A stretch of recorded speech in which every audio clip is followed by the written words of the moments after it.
what does it mean? What do we mean by phasing out? We mean a possibly gradual, but a discontinuation of funding from the framework program. So preparing a strategy in case of such continuation.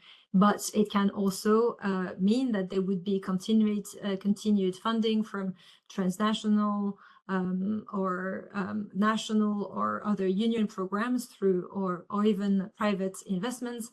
Not only is it possible, but it's also very much encouraged. It's a legal obligation, but it's not just a ticking box exercise. By having having every partnership develop this phasing out strategies, we do not mean to threaten the partnership of discontinuation. We do not mean to antagonize anyone. It's just on the basis of a good practice policy.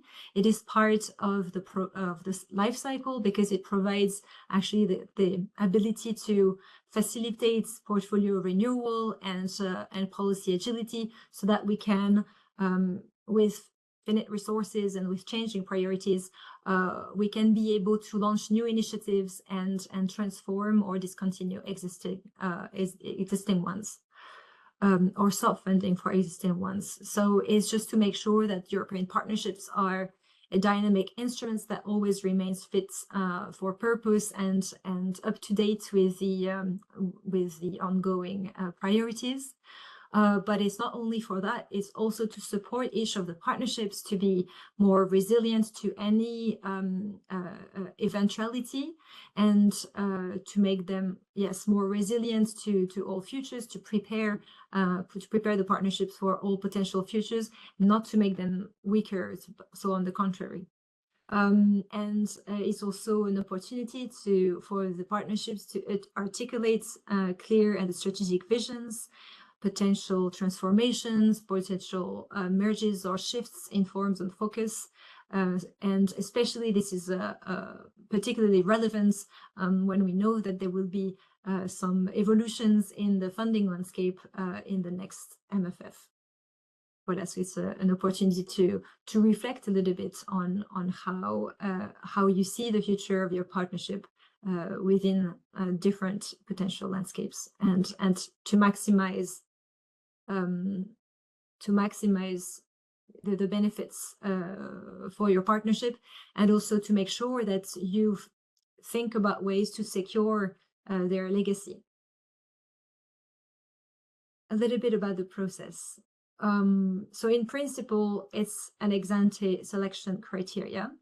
And we are aligning all the timelines of latest adoption dates for all types of partnerships in order to facilitate the process. That will also allow us to coordinate all the partnerships in thematic clusters, so that you can all benefit from guidance and support from mission services, and also in order to build some robust transition pathways, but also to cross-fertilize with one another, which was also then the objectives of the breakout sessions of today, and also to make sure that you align with broader strategic considerations. When it comes to the JUs and the KICs, they have already their specific processes in place. And so this exercise is exceptional, but of course, JUs and KICs are very much welcome to join this coordination and this support, so that they can refine their reflections, receive this support, but also benefit from the cross-fertilization through thematics. In terms of timeline, so you received these guidelines in July. We're having this workshop now in September. We would like to, in the context of the support provided, to offer to receive the draft strategies in December with the EC services. So that includes G4, so the horizontal service, but also the thematic service in charge of following your partnership, so that we can have a look and provide you a feedback on the basis of the checklists and the guidance that you have received, and that will be for your in order for you to be able to kind of like strengthen your strategy for its validation and approval.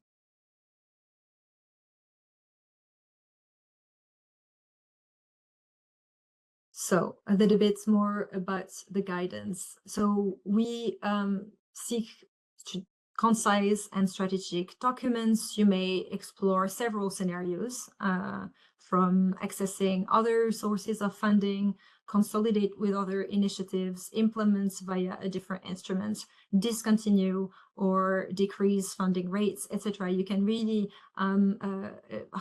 consider a number of scenarios to as we said, to be ready for the different eventualities that your future may hold. We do not expect a very large strategy. Just 3 pages per scenario would be enough. And we made a list of compulsory elements in order to allow you to know whether you fit, you know, if in order to clarify a little bit what is expected and what is not expected from these strategies. And we try to make it in the form of a checklist in order to be flexible, to allow you the flexibility to cater for the specificities of your partnership, so the different stage of maturity of your partnership and thereby of your reflection. So these compulsory elements includes at least one credible scenario for funding without funding from the EU framework program. So at least one like that, because it is part of the phasing out. Each scenario, because you may have more than this one or several scenarios for funding without the FP. You are required to reflect upon implementation modalities, make a realistic and actionable pathway, and to provide an indicative timeline, not necessarily as of today, but how long it would take in order to proceed into the change. Some indicators are necessary in order to assess the progress towards the phasing out, so that we can track that transition. And finally, the scenarios have to be consistent with the overall strategic orientations and coherent with the policy context. So we cannot ignore the elements that we know now in terms of this context and antagonize it. I will say a little bit more before I do into there will be do's slides, but before just a little bit of a clarification of things that we should avoid in these strategies. So as I explained before, it's not a box ticking exercise. They have to be meaningfully developed and actionable and concrete. These pathways, they have to be as concrete as possible. We do not expect necessarily, it's not a backward-looking exercise. This is something that where we expect a listing of achievements or of performance. This is something that we would keep for the biannual monitoring report. This is more of a forward-looking exercise. I have to recall that the status quo, which is continuing the partnership as it currently is, does not constitute a scenario, because this is something that you do not have to develop as part of your strategy.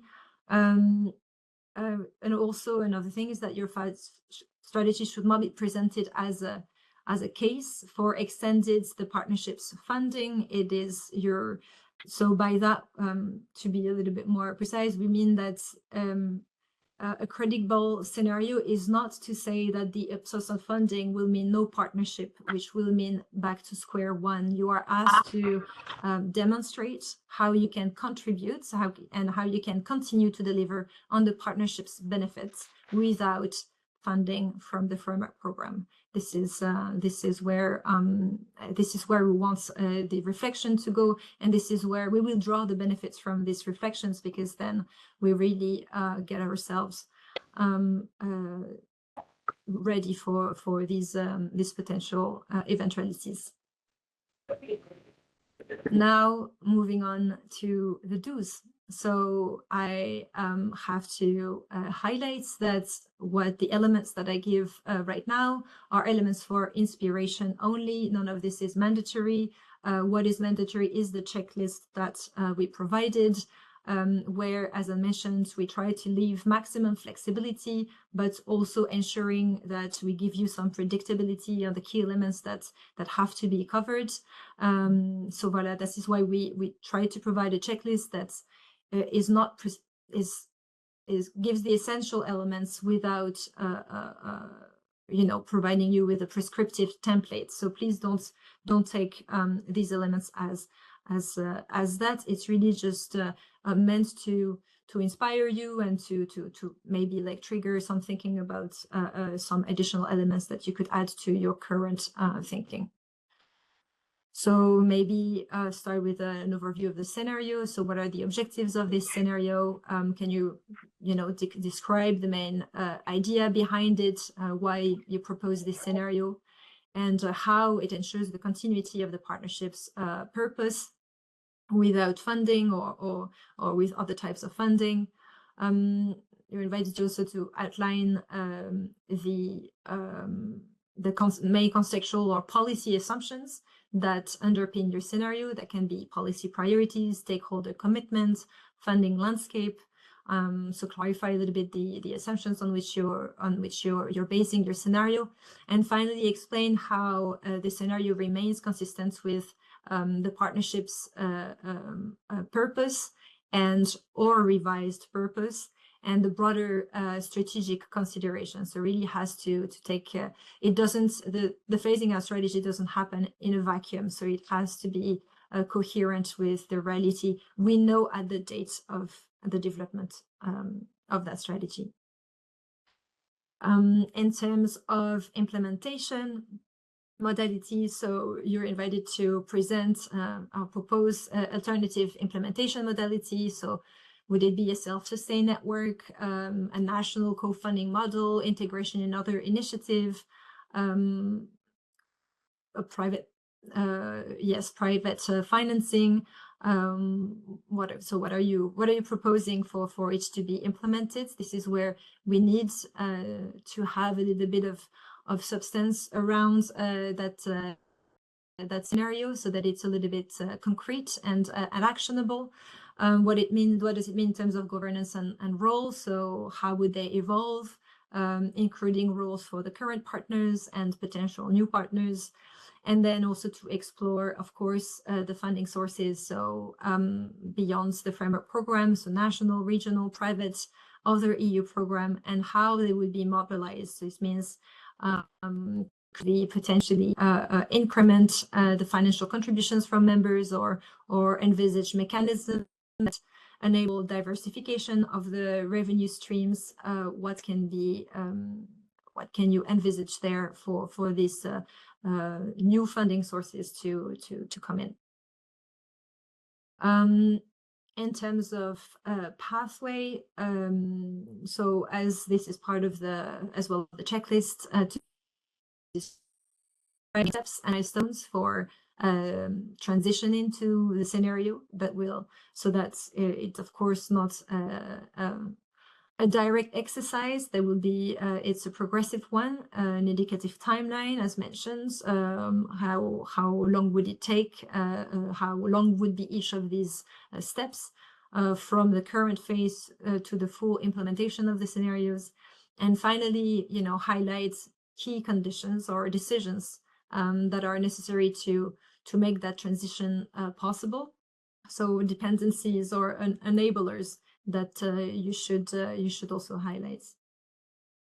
In terms of monitoring, we need to be, that goes with the pathway and the timeline. We need to be able to kind of track where we're at in that transition. So provide progress indicators to measure that progress. It could be a percentage of funding from other EU sources, number of partners, etc.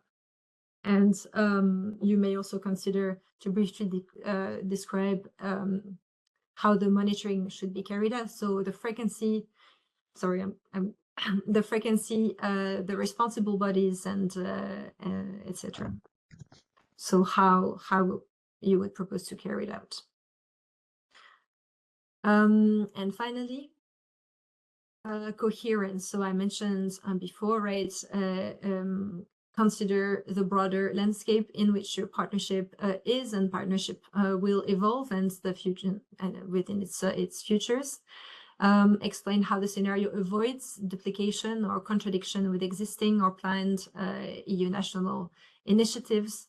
Synergies, so look at potential links or complementarities with other initiatives, partnerships, frameworks. This is why we enable this grouping coordination in order to facilitate that. What's also reflect upon what these synergies are. Be careful that we don't mistake a synergy, a duplication for a synergy. A synergy has to mean that something is put concretely in practice to allow these collaborations or these synergies. It is not just an overlapping thematic or an overlapping activity. It requires some proactive mechanisms there. And finally, we know very well that these reflections that are forward looking depends very much on on the future that will come, that we cannot necessarily, that holds elements that we cannot guess from where we stand currently, and that these strategies have to remain aligned with the new information that we gain over time. And so you're invited to update them. It will be a living document, which is aimed at remaining practical. Voila. Now I'd like to open the floor for questions. If anyone wants to. Sorry, there are many questions in the chat. To come in. Yeah. Perhaps you can have, Marion, you can have a look at the chat. There are a couple of questions there.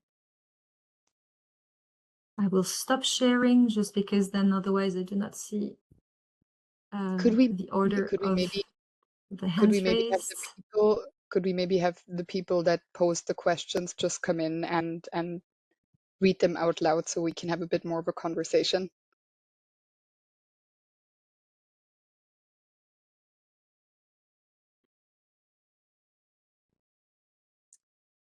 Sorry, Marion. I have a question, very practical, for the breakout session. Who will be doing the reporting? Giorgio, I cannot hear you. Is it? I am talking. Just me or? We can hear you. We can hear him. Yes, we can hear him.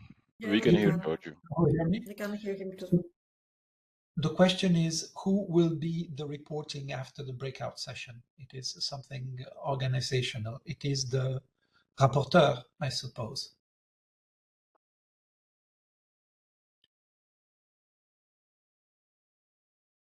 Catherine, maybe you can reply. Yes, I believe it's the rapporteur. Yes. Okay. Thank you. No worries.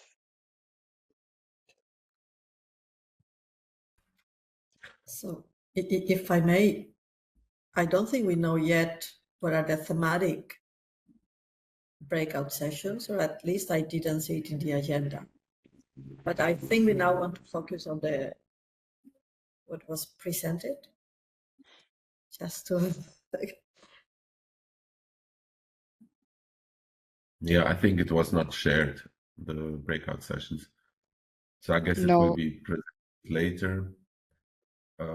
So I can read my question, Catherine, if you want.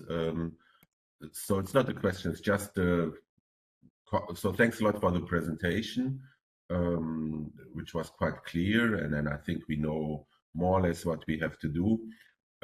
But I really would appreciate if the Commission can take all the partnerships in boxes in a way to evaluate them under different, not to evaluate, but to take into consideration that the situation is completely different. For example, you know, in the case of the co-program partnership, the staff of the association is financed by the members, where we need to ask for a membership fee. In the joint undertaking, you have in this office people paid by the EU means, or in the case of the kicks from the EIT, also the staff is paid by the funding, which is not the case in the co-program partnerships. So I think you should really, you know, look at all co-program partnerships and see that what they developed, look at all joint undertakings. I think it would not be fair to, you know, to equally evaluate different types of partnerships against each other. That was my comment. Thank you. Thank you very much, Zeiko. That's it. I fixed my sounds now.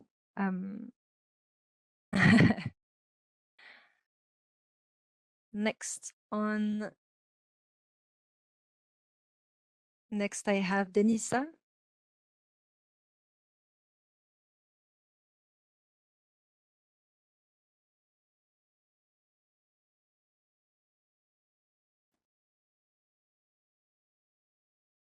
We cannot hear you, Denisa, or is it only me now?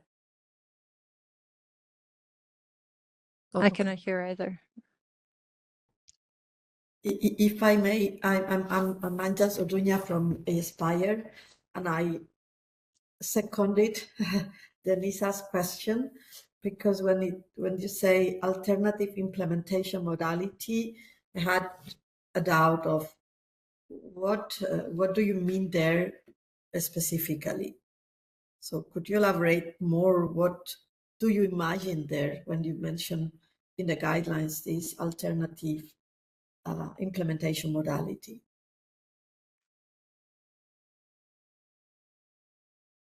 Yes, I'll take a couple, like another question, and then I'll take them by batches. Daria? Okay. If I can also check if the mic works now.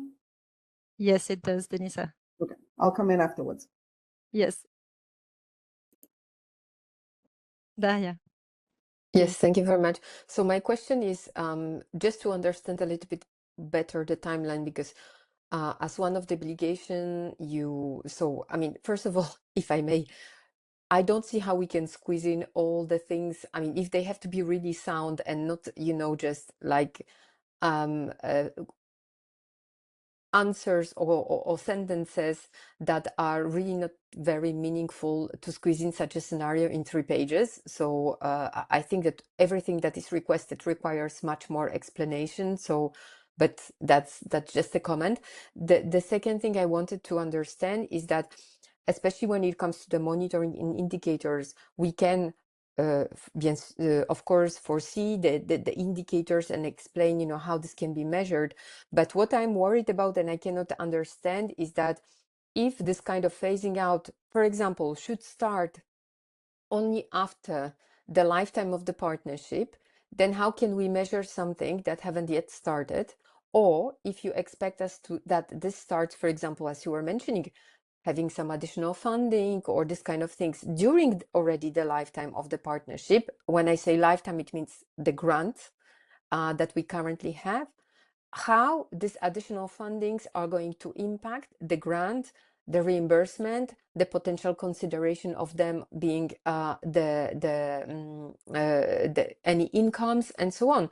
Because at the end, we do not want, because of the fact that we prepare the phasing strategies, we do not want it to be considered that the initial budget that we agreed with the Commission to be committed is actually we do not receive the total of it, because finally we decided to find some additional sources of funding, especially if we consider the sources of funding from the private stakeholders.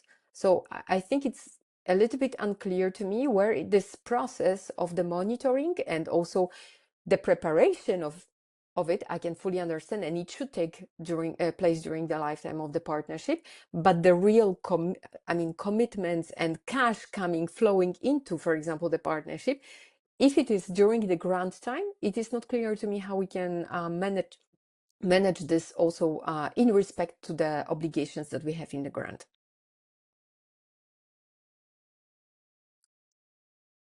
Thank you, Daria. Denisa, do you want to come in? Yes. First of all, thank you, Angelus, for picking up that joint question. I have a few others. So one is on the policy context. So we're supposed to consider the policy context, but for example, we now have published draft or first bid of the MFF. But we know from experience that this is not necessarily going to be the end result. So how do we put forward these strategies within that context? Are we supposed to talk, taking into account the current expectation for the MFF? Or do we just ignore that? So it's quite a tricky context to be evolving in. And then I had another a question, and I think someone else also asked something around this on the timeline that this applies to. So are we talking about phase out on a timeline starting at the next MFF? Are we talking about the phase out on just the next MFF, or can it be a longer timeline, a bit mirroring the KIC system? So how is this going to work in terms of a timeline? Just for us to understand also what kind of time horizon we can plan to, because that's going to affect the kind of alternative funding streams that you can bring in. And then my last question is on how these strategies are going to actually be used by the Commission. I understand that this is going to fit into this work on essentially taking a portfolio approach to the partnerships. But I was wondering if you could tell us a bit more about what the timeline is for this and exactly how this is going to be used. So thank you for that.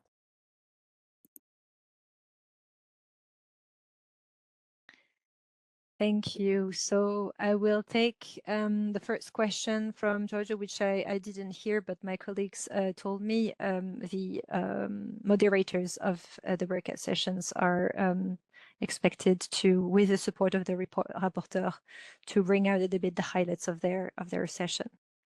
And then the next question.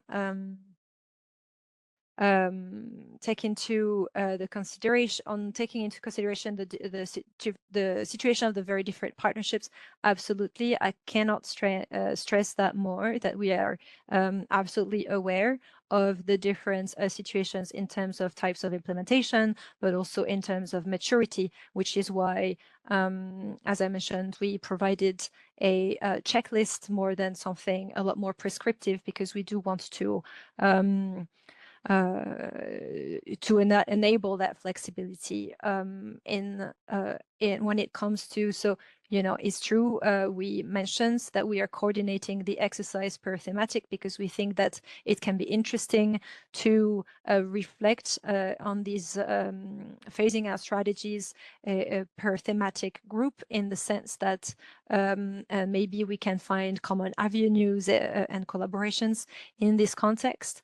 But it could be also that interesting indeed to see with how other similar types of implementation are going about their strategy. So I take your point on board. I do want to stress, though, that you are not evaluated against each other, certainly not. In your various strategies, you are not compared. You are not evaluated against together. It's not even an evaluation. It's a checklist just to ensure that these reflections are ongoing, and that we meet that legal requirements that allows each of the partnerships to be prepared and to start their reflection on their possible future. It is not an evaluation.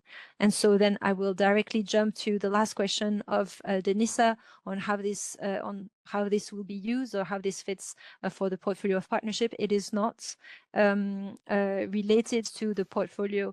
It is not meant. So asking you to develop a phasing out strategy does not mean that we will activate it. It just means that we just have to ensure that everyone has thought about potential futures and started to be ready for it. But it is not something that will just to say it bluntly, it is not because you develop. It's not developing a great phasing out strategy doesn't. It is not that we will say, oh, well, then they're great, they can phase out. Absolutely unrelated. It is not related to that exercise. It is linked to the portfolio of partnerships because we need that life cycle. And that reflection is part of the existence of that life cycle. But it does not feed in the choices. So it will not be used for that. It is just used for, as I mentioned in the intro, for making sure that we comply with the legal obligation and that we allow to make every partnership resilient and to secure a future for their legacy, and that we do not lose in any case what has been built up until now. So that's really the objective. On alternative implementation modalities, I've mentioned a couple, such as like becoming a network, and we'll have more examples actually that will come in the presentations that we will be hearing in a little bit. So also potentially maintaining the activities, but with a higher membership fee. How would you? This really depends on the type of partnership. So it's a little bit difficult to give more concrete examples that are very that could be pertinent. But voila. And then squeeze, yes. So indeed, we're aware that we wanted to, in terms of the length of the scenario, we wanted to make sure that we do not add a big burden on the partnerships to create big reports for these strategies, right? So we wanted to highlight that we'd like these documents to be strategic and concise. And this is why we say 3 pages, because we do not want to overburden the partnership. Of course, we very much welcome additional elements or background elements on the side that kind of underpin the strategy that you have developed. But we just wanted to make sure that, also keeping in mind the partnerships which haven't been launched yet, but which still be a part of this phasing out strategy development exercise, we do want to be mindful of the expectations and the requirements that we set for everyone. On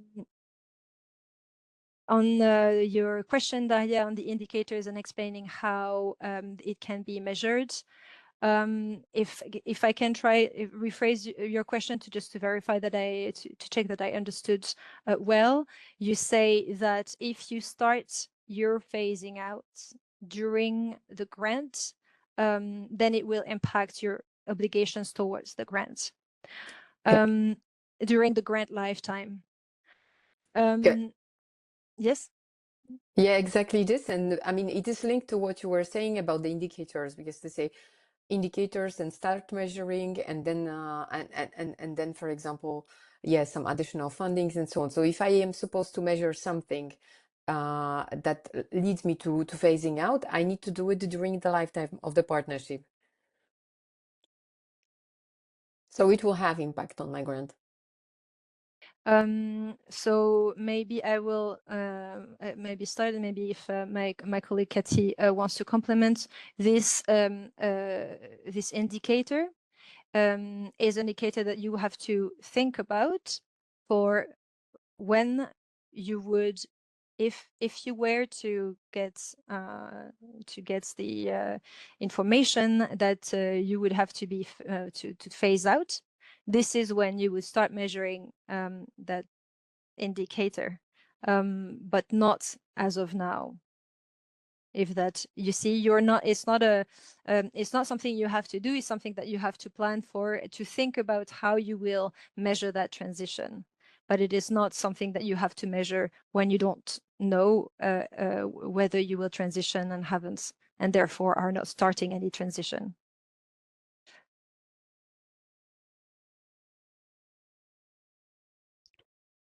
Maybe also just to complement, I think when we say indicator to measure progress towards the phasing out, in case these scenarios are actually activated, as Marion said, I don't think the idea is to, like, you know, for anyone to produce a second fully fledged KPI framework, you know. I don't think the idea is to make this necessarily super administratively heavy, or turn this into another another like second layer monitoring exercise. No, indeed, like, yes, indeed. Thanks, Katie. It's not something that's supposed to be complex, but we do need to see, okay, how will we ensure that, how will we look at the progress towards this transition? So to have these indicators, it's not like a hard monitoring exercise, but just a way to be able to capture that transition. Voilà. Thank you, Katie. On the question regarding how to take the current very dynamic landscape in which we are developing these strategies, absolutely, you have to base yourself on the current expectations on the MFF, and it will not be held against you that they evolved potentially within the 2 months or that you have been that they have been, you know, started. So it's just that we're asking to still acknowledge in the reality in which they are developed, and take that into account. So and again, as I mentioned, it's a living document. So there will be they are to be updated so that they can remain relevant. In terms of the timeline, again, it is not a timeline because these strategies are hypothetical scenarios, right? The timeline is not to be September 26 or 27. It is in terms of how many years would you receive, you know, would you be called to phase out? How much time do you foresee that transition to take into this new scenario, into each of the scenario to enter into force? I think maybe I can take a few more questions. I hope I answered comprehensively the ones I received. Please, anyone? Aden. If I may. Yes, David. Yes, so thank you very much. It's very clear presentation, but I still don't completely understand what you are expecting from us. So are we considering that we need to, for instance, identify hard points in a budget reduction or hard reduction, I would say, where it would be difficult to phase out because initial investment, for instance, would have been made at the beginning and would be difficult to stop? Are you expecting us to prepare, I would say, degraded scenarios with a budget reduction that would lead, obviously, to an activity reduction, because we all assume that we ask just for the money needed for what we expect to do, obviously. So I don't completely understand what you are expecting still. Sorry, just can you say your first, because you said budget reduction, then we did to activity reduction, and what was your first point? Can you please repeat? The first point is the only sense I could make to what you are asking is to prepare a reduction of activity related to reduction of budget, because we all assume that we ask for the fair amount of money necessary to achieve what we are aiming to. So I am wondering if it is this you are expecting as an answer. And maybe one important point would be to identify hard points, in the sense that when you have started a project, sometimes with some initial investments, it is difficult to go back afterwards. This is everything is with an interrogative point. I don't completely understand what you are expecting. Okay. I understand it is a safety net procedure you are trying to put in place, but I would like to understand a little bit better what you are really expecting. No, very clear. Thank you for repeating, David. I'll take a couple more questions, and then I'll come back to your question. Thank you. Margit. Yeah, thank you so much. Trying to get that going. Yeah, I would like to follow up with what Daria said in terms of the timeline. So at least the co-funded partnerships are well into the 2030s, right? When the reference is commission funding ending, then we're talking about something in place by 32, 33, something around that. So this is quite well down the road. At the same time, we are apparently obliged to provide quite detailed scenarios, which we're talking about in 8 years' time coming into life, or even more. So we all did a lot of strategies by now. This doesn't go really well together, right? We can, of course, develop scenarios in whatever kind of form, but I doubt they can be detailed enough to include whatever detailed scenarios and detailed action plans and detailed milestones, because we don't know what will be in a couple of years, right? Even not what happens next year, or how the MFF will look like. So I think this is very difficult, and although first measures need to be taken in the duration of the partnerships itself, I'm fully with you on that. I think we need to agree on the level of detail, what the expectation is on a scenario that will come into place in about 10 years' time. Thank you, Margit. Nicolas. Yeah, thank you.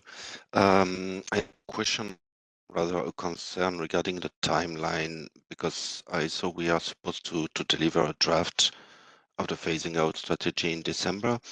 In our case, and it's a case of other partnerships I'm aware of, we have currently a 7-year duration of our partnership agroecology until December 2030, but we have submitted 10 days ago the top-up proposal, or we call it phase 2, which will extend, hopefully, the duration of the partnership to 2033. But I have doubts that we will have the result of the evaluation of our proposal by December, and even then it will be a little bit short in terms of adapting, or in terms of considering that we have a duration of the partnership now until 2033, which is not yet the case. Are we supposed to prepare this phasing out strategy assuming that we will be positively evaluated and can extend to 2033 and consider then the period after the end, the end of the partnership? Or do we consider 2030, so our current duration? It makes a big difference actually in terms of the horizon to look at. Thank you, Nicholas. And then I'll take one last question, which is the partnership personalized medicine colleagues. Yeah, thank you. First of all, two positive words. I'm a big fan of partnerships in general, otherwise I would not be here. Second, especially the co-funded partnerships, I think are a great instrument, but will maybe need some time to really develop impact. So I agree what was said before, that we should not have one size fits all when it comes to the exit strategy. And I have to add another layer, especially in the cluster health. It's maybe more challenging to develop something like that. As soon as we get in contact with industry, we are not independent anymore for the first place. And also when we want to have kind of market access, this is much more complex than for technologies. Also this we should think of. In general, I think I was very relieved that there's no comparison of these exit strategies. And I now would say that it makes sense to think of it as early as possible. I especially maybe also in the light of the discussions of Framework 10, I have to mention that. Last but not least, maybe a provocative point. If we succeed in our phasing out, and we do not need any budget from the EU anymore. So how is this co-creation and how is the function of EC within these partnerships when they run without budget from the European Union being organized? I mean, then you do not have maybe a seat in the different committees anymore. But again, it's provocative, but you should consider that at least. Thank you. Thank you very much. So I'll take this round of questions, and I'm mindful of time, so I'll try to cover the answers without going too much into detail, so that we can address as many as possible. On the expectations, is that what we're expecting, that you have a scenario with a reduction of budget, which means to activity reduction? I think it's a mild version of something that I mentioned in the don'ts, actually, which is we don't expect a meaningful scenario to be, well, if you stop our funding, then we will not be able to do what we're doing now.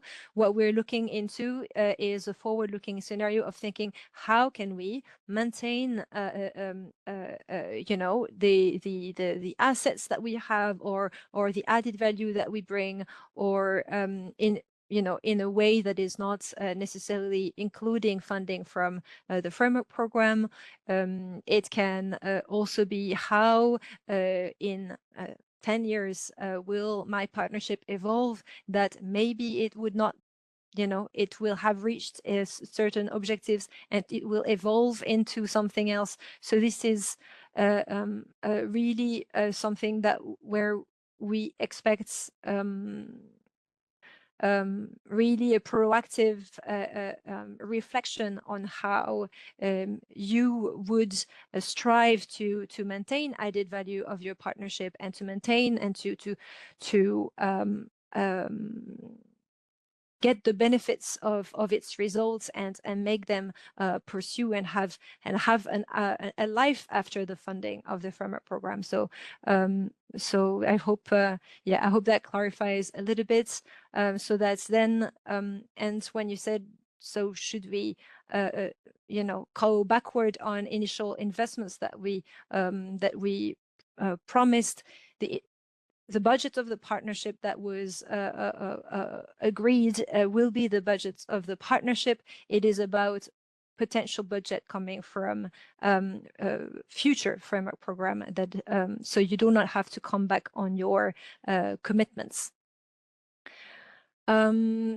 Regarding the timeline, that 2032, 2033 is far down the road, absolutely, and this is exactly why we need we cannot rely on because the future is uncertain, it is because it's very far by definition, then we cannot rely on the fact that the partnership will remain the same way we cannot rely on the fact that it will not remain. So this is why we do have to think about this future.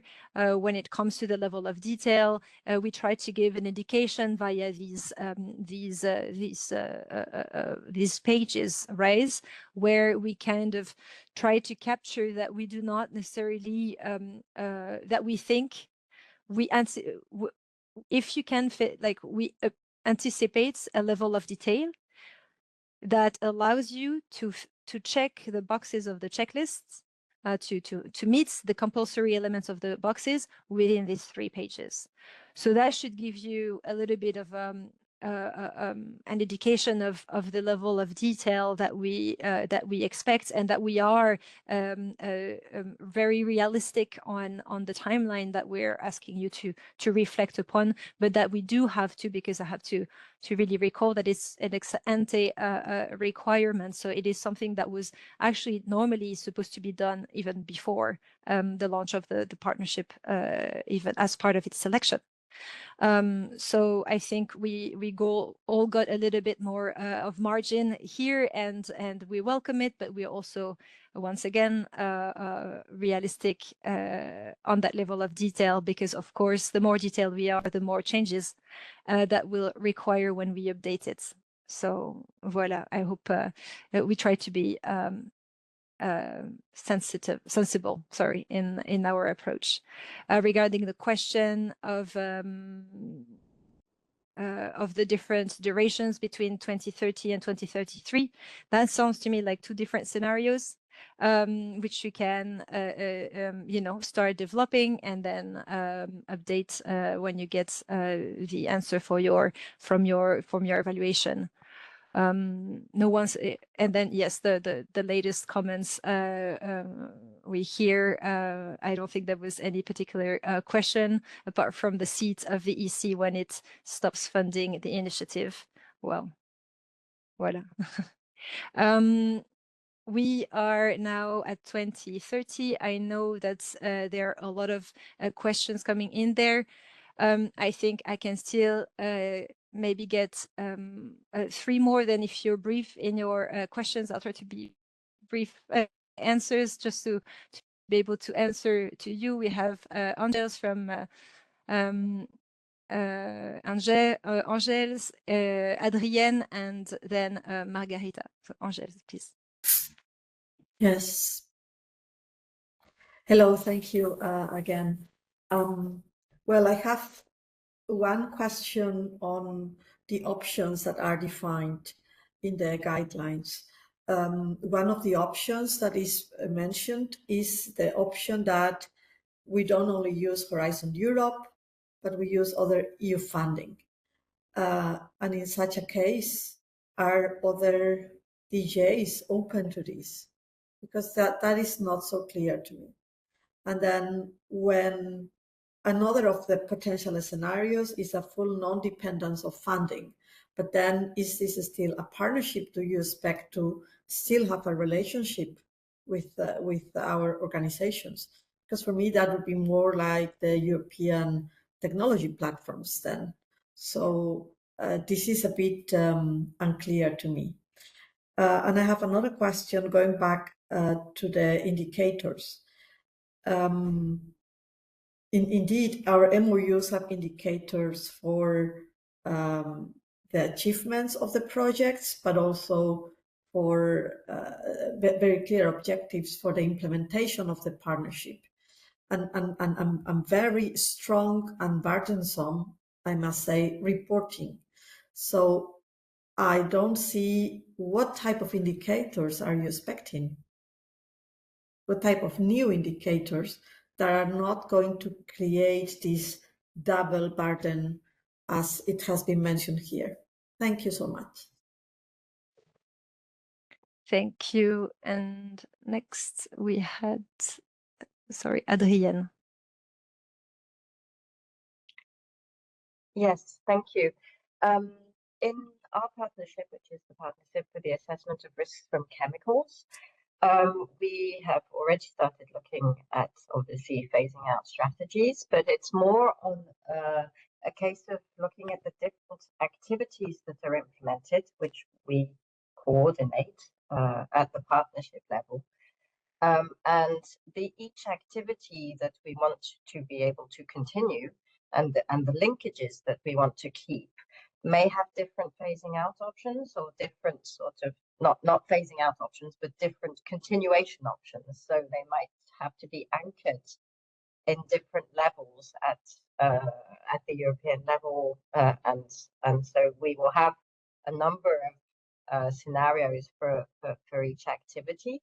And in certain cases, obviously there will be some gaps, some activities, probably more on the research side, that might not be able to find, a continuation. And so there might be options that we will have to say, well, this is how we see the phasing out and the continuation, but there's a gap here. We need to find EC funding for that. So yeah, that was more of a, and also another question is who do we discuss these activities with? Obviously within the partnership, but then who discusses them? Do we discuss them then at the European level, and who decides how we go forward?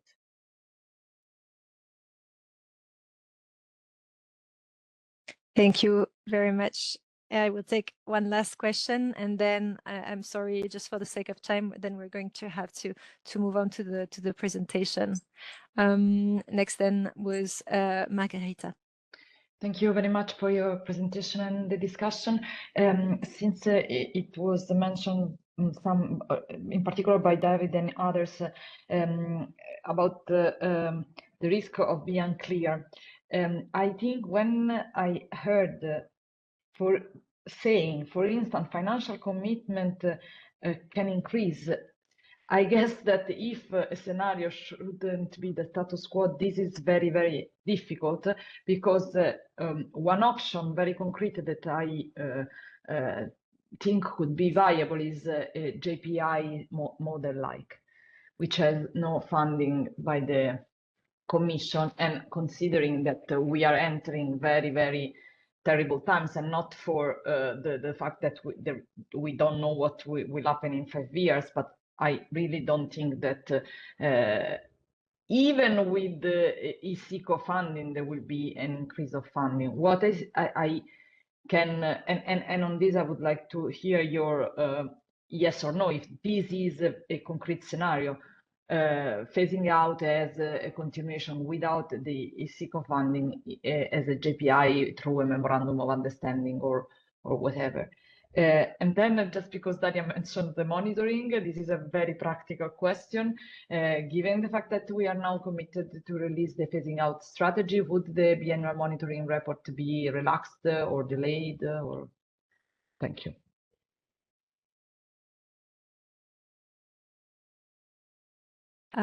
Thank you very much. All right, so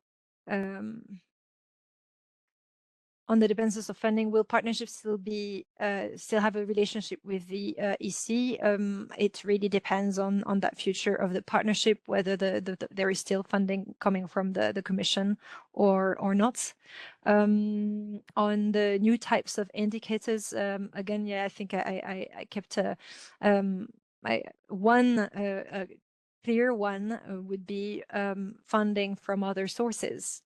If the funding is coming from other sources is increasing, that will allow you to, compensate the stopping of the financing from the framework program, for instance. Then this transition very much depends, I'm afraid. So it's a little bit difficult to provide examples, general examples like that. And this is also why we're having that feedback round, right? Because this is an opportunity to really have a more of a partnership specific reactions to the things that you propose.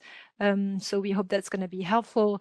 It really depends on what what's going to be the implementation mode, because if it's about merging with another initiative, then the indicators should capture that merging as a merging of governance, or it really depends. You see, so it's a little bit difficult to give you some elements. What I can offer is that when we read your scenarios, we can at the feedback round, we can very much try to propose to you some ideas of indicators that you could consider. So this is something that I think might be a little bit more helpful for you than general answers.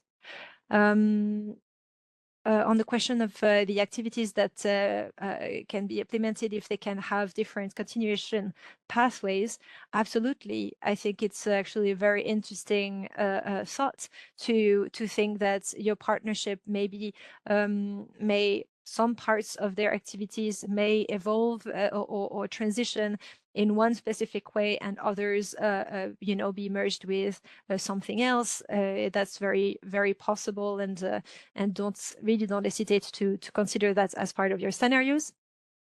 On the research side, it is not because there is no framework program funding that there is no more funding for research. So to be seen if you would manage to secure funding from other sources, national or private, for this research.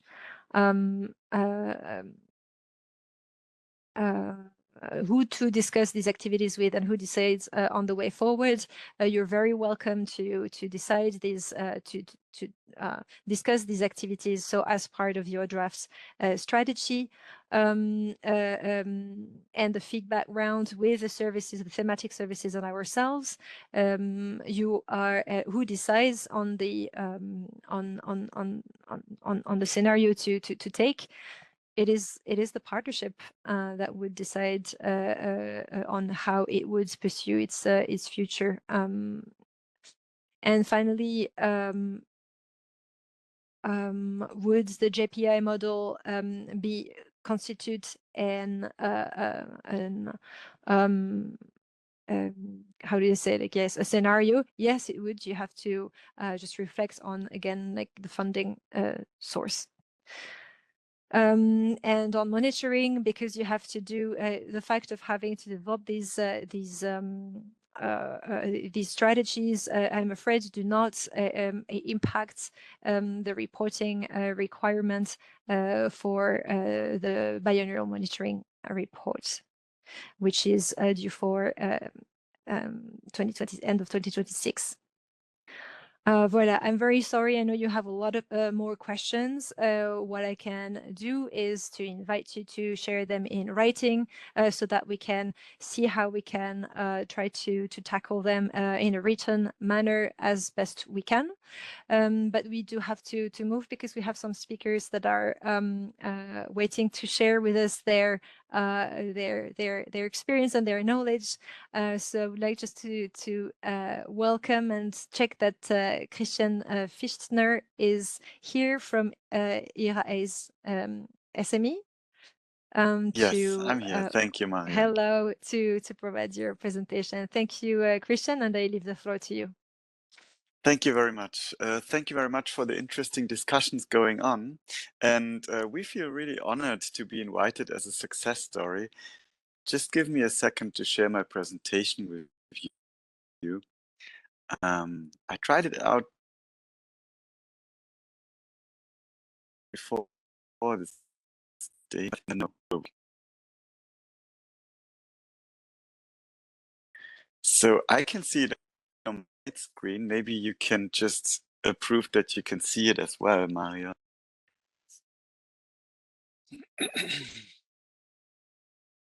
Okay, so we're ready to go. Yes, Thank you, Petra. see. Thank you, Victoria, for approving.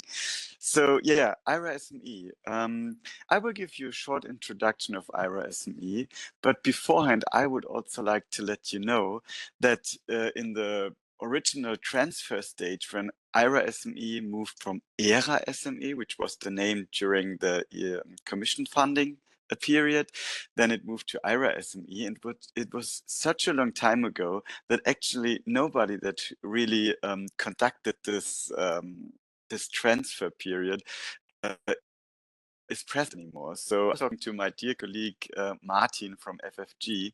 Thanks to him, and because he was present during that time, and we just shared some experience, etc. So I will now start with my presentation, presenting you IRA SME and how everything started.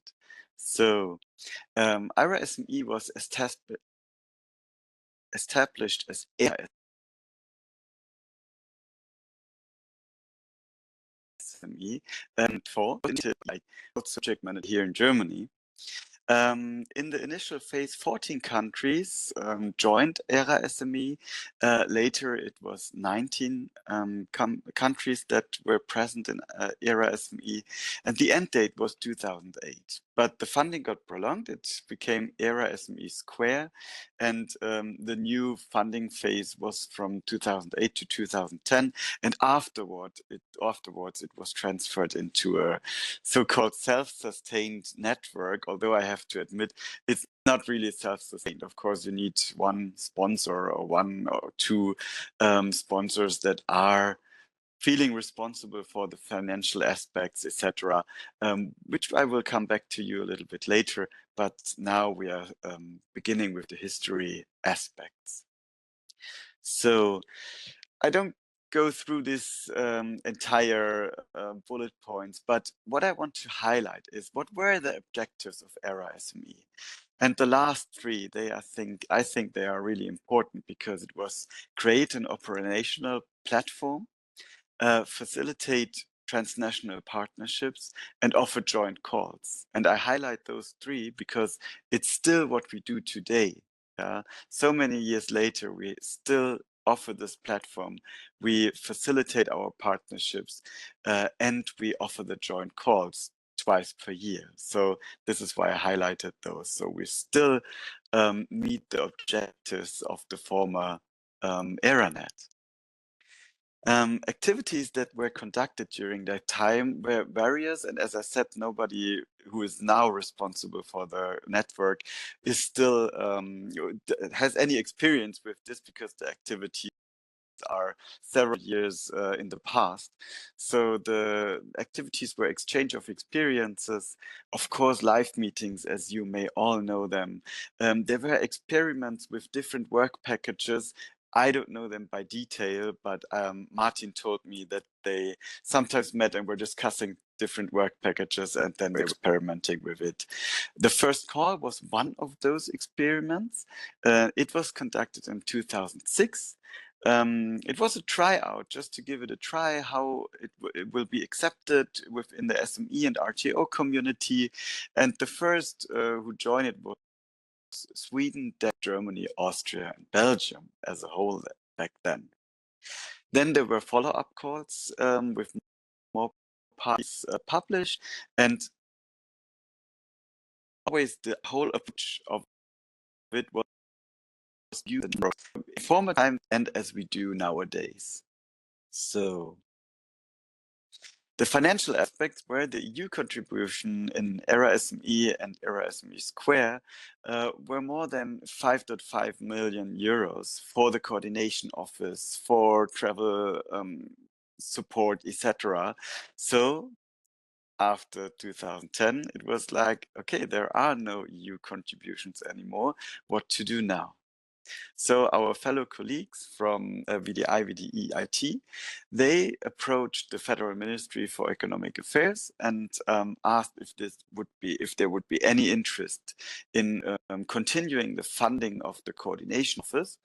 And then, certain discussions were going on, and the ministry decided to attach the coordination office and all the activities to the Central Innovation Program for SMEs. And the Central Innovation Program for SMEs is a huge funding program for SMEs here within Germany. It's a national funding program. And at that time, almost all projects that were funded within the ZIM program were domestic. Since AIF Project Management Agency, who I am working for, is responsible for the cooperation pillar of this Central Innovation Program for SMEs, the whole coordination office moved to AIF Project Management Agency and to our team, so to say. Unfortunately, I hope not due to us, the majority of partners dropped out of the network, but of course it was a lack of financing, and also others were focusing a little bit more on Eureka and programs that followed within Eureka like Eurostars, etc. So after the funding from the Commission faded out, only Austria, Germany, Wallonia, Flanders, Czech Republic, Sweden, and also Sweden and so there were a few countries and regions left, but nonetheless we decided to continue because I mean having 4 partners or 5 partners is better than having no partners, and that's why we continued. What did we do then? The coordination office at the AIF was, as I said, financed by the Federal Ministry for Economic Affairs. And what we did was the call management, the council meetings, the PR activities, network extension activities, and of course the internal stakeholder management. The partners, they were hosting annual partnering events on a rotating base. They coordinated, of course, their own programs and their own applicants who approached them for consultation, etc. And they did the advertisement for our IRA-SME calls. But at that time, we still tried to imitate or keep up to the processes that were introduced during the funding phase from the Commission. And we realized that this might be too much with a smaller team, with less funding, and we needed to adjust our structures and also our approaches. And also the mindset had to change a little bit. We wanted to move a little bit away from the EU connotation, also in terms of applicants approaching us and asking for, okay, how complicated is it? And we were trying to say, no, it's not really complicated. You just stick in your national programs. We are only a funding network. We do not merge the budgets, etc. So in your mother tongue, at least for most of the applicants. And yeah, that's why we moved, we changed also the name from ERA-SME to IRA-SME. And I know it looks ridiculously easy to find IRA-SME, but it took us hours and a very good bottle of Chardonnay to get to IRA-SME. But it was a good play there. Then the structures were simplified as well. Templates were a bit simplified. We tried to adjust those as well. And also the coordination office within the evaluation phase. We needed to simplify this because we were not able to spend money or also encourage the partners to have several meetings for any committee meetings, etc. So we were also forced to do less coordination in this project selection. But it worked, I can assure you it worked, and we will continue with it. So also we were able to attract new partners. With our ZIM program in the back and the funding from the ministry, we were able to approach also other partners and try to convince them to enter our network. We were quite successful with this actually. So Russia was partnering up with us, of course, it's suspended now. Nord-Pas-de-Calais joined our network, but they dropped out a little bit later again because unfortunately they did not have any funds anymore after the merge of the regions. Now there are still discussions going on, but they were not successful yet. We were able to convince Alberta, the region, Brazil, Luxembourg, Turkey, Switzerland, I hope. So when it comes to the fund, of course, you need to have your arguments in place why they should do this. In the beginning, I think it was a tryout. They just wanted to give it a try and see how it works because they were trying to push the internationalization within this cooperation pillar of the ZIM anyway. So why not giving it a try and having so many partner countries and regions in one place and managed by, let's see, just a handful of people together with our bilateral cooperation. So the conclusion of it was, and still is, there is a very good balance between the personal expenditure that the ministry has to and the number of partners and countries and regions within our network. So what is the downside sometimes? It is difficult to explain and also to differentiate from other networks that are in place, but we still manage to do so. Some partners that we, for example, have on a bilateral base have limited budgets just to one country, for example, to Germany. And of course, in our network, we want them to be open to all partners.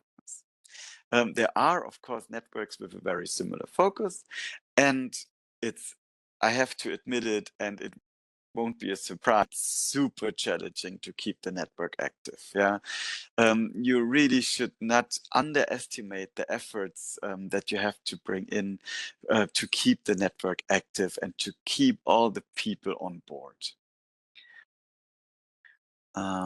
So important lessons that we made in last years: you need to keep the network active. You need to meet in person. Personal relations are key. Although there are so many benefits, but people are busy. They are working on our network just a small part of their time. And also there are so many other responsibilities. So personal relations, and all live so be present. This comes also to develop partnership, ownership among the partners. Limited management budgets are, as I said, a challenge, but we overcome those challenges quite well. And what we also think is important to offer additional services like matchmaking events, like webinars, like online matchmaking. And we are always also trying out new things. We step away from other things, like, for example, this live matchmakings that we had for several years, twice or three times a year. Of course, after COVID and also the shift to more digital offers, then we introduced more the web-based matchmakings. And of course, we need to attract new partners because this also keeps the network alive. Today, we are still the network of ministries and funding agencies. I don't want to go through everything here because I already mentioned it before. Very important is we still stick to the approach that the national and regional funding conditions prevail. That means we do not merge the evaluation processes. We have them in parallel, and that at the end of the day, we see, okay, where does the evaluation result? And then we bring and the here you can see again that it is shaped today. Well, I don't want to go into detail with this, but still, although I don't know, since we are all from very different networks, I want to emphasize it a little bit. As I already said, in our network, SMEs and RTOs are eligible for funding, but RTOs only if they cooperate with an SME. That means we are quite industry oriented. The project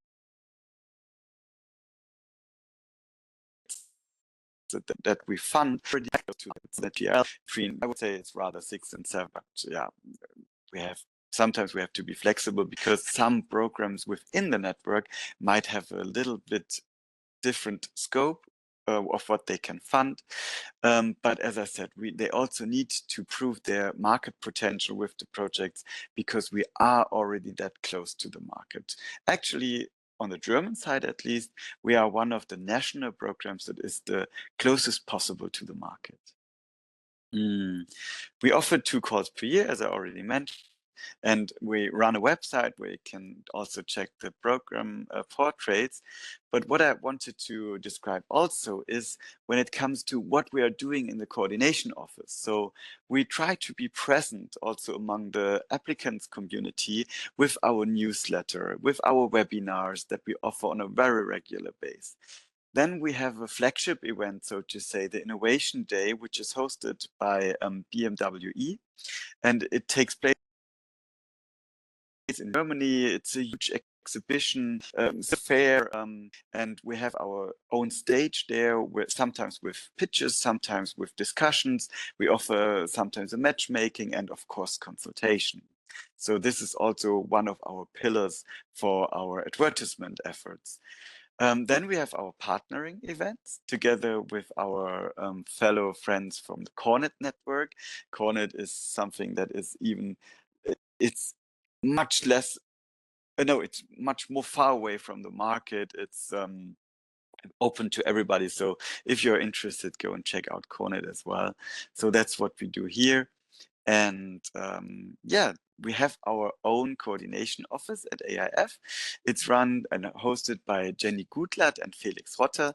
Unfortunately, they were not able to attend the meeting today, so I took over the responsibility. I was responsible for ERA SME and IRA SME in the beginning, but now I have other responsibilities. So yeah, these are my two colleagues for the IRA SME coordination office. And that I just wanted to give you a brief and concise insight into our network. If there are any questions, I don't know how you handle it, but please get forward with it. I will be happy to answer. And yeah, thank you very much for your attention. Thank you very much, Christian, for the great presentation. What I propose that we do is that we go through the 4 presentations that we have in a row, and then we'll open the floor for questions and answers to all. So the next presentation that we have for today is the EIT, the presentation from the EIT from Marco Bruckner. If Marco is here. Yes. Hello, Marco.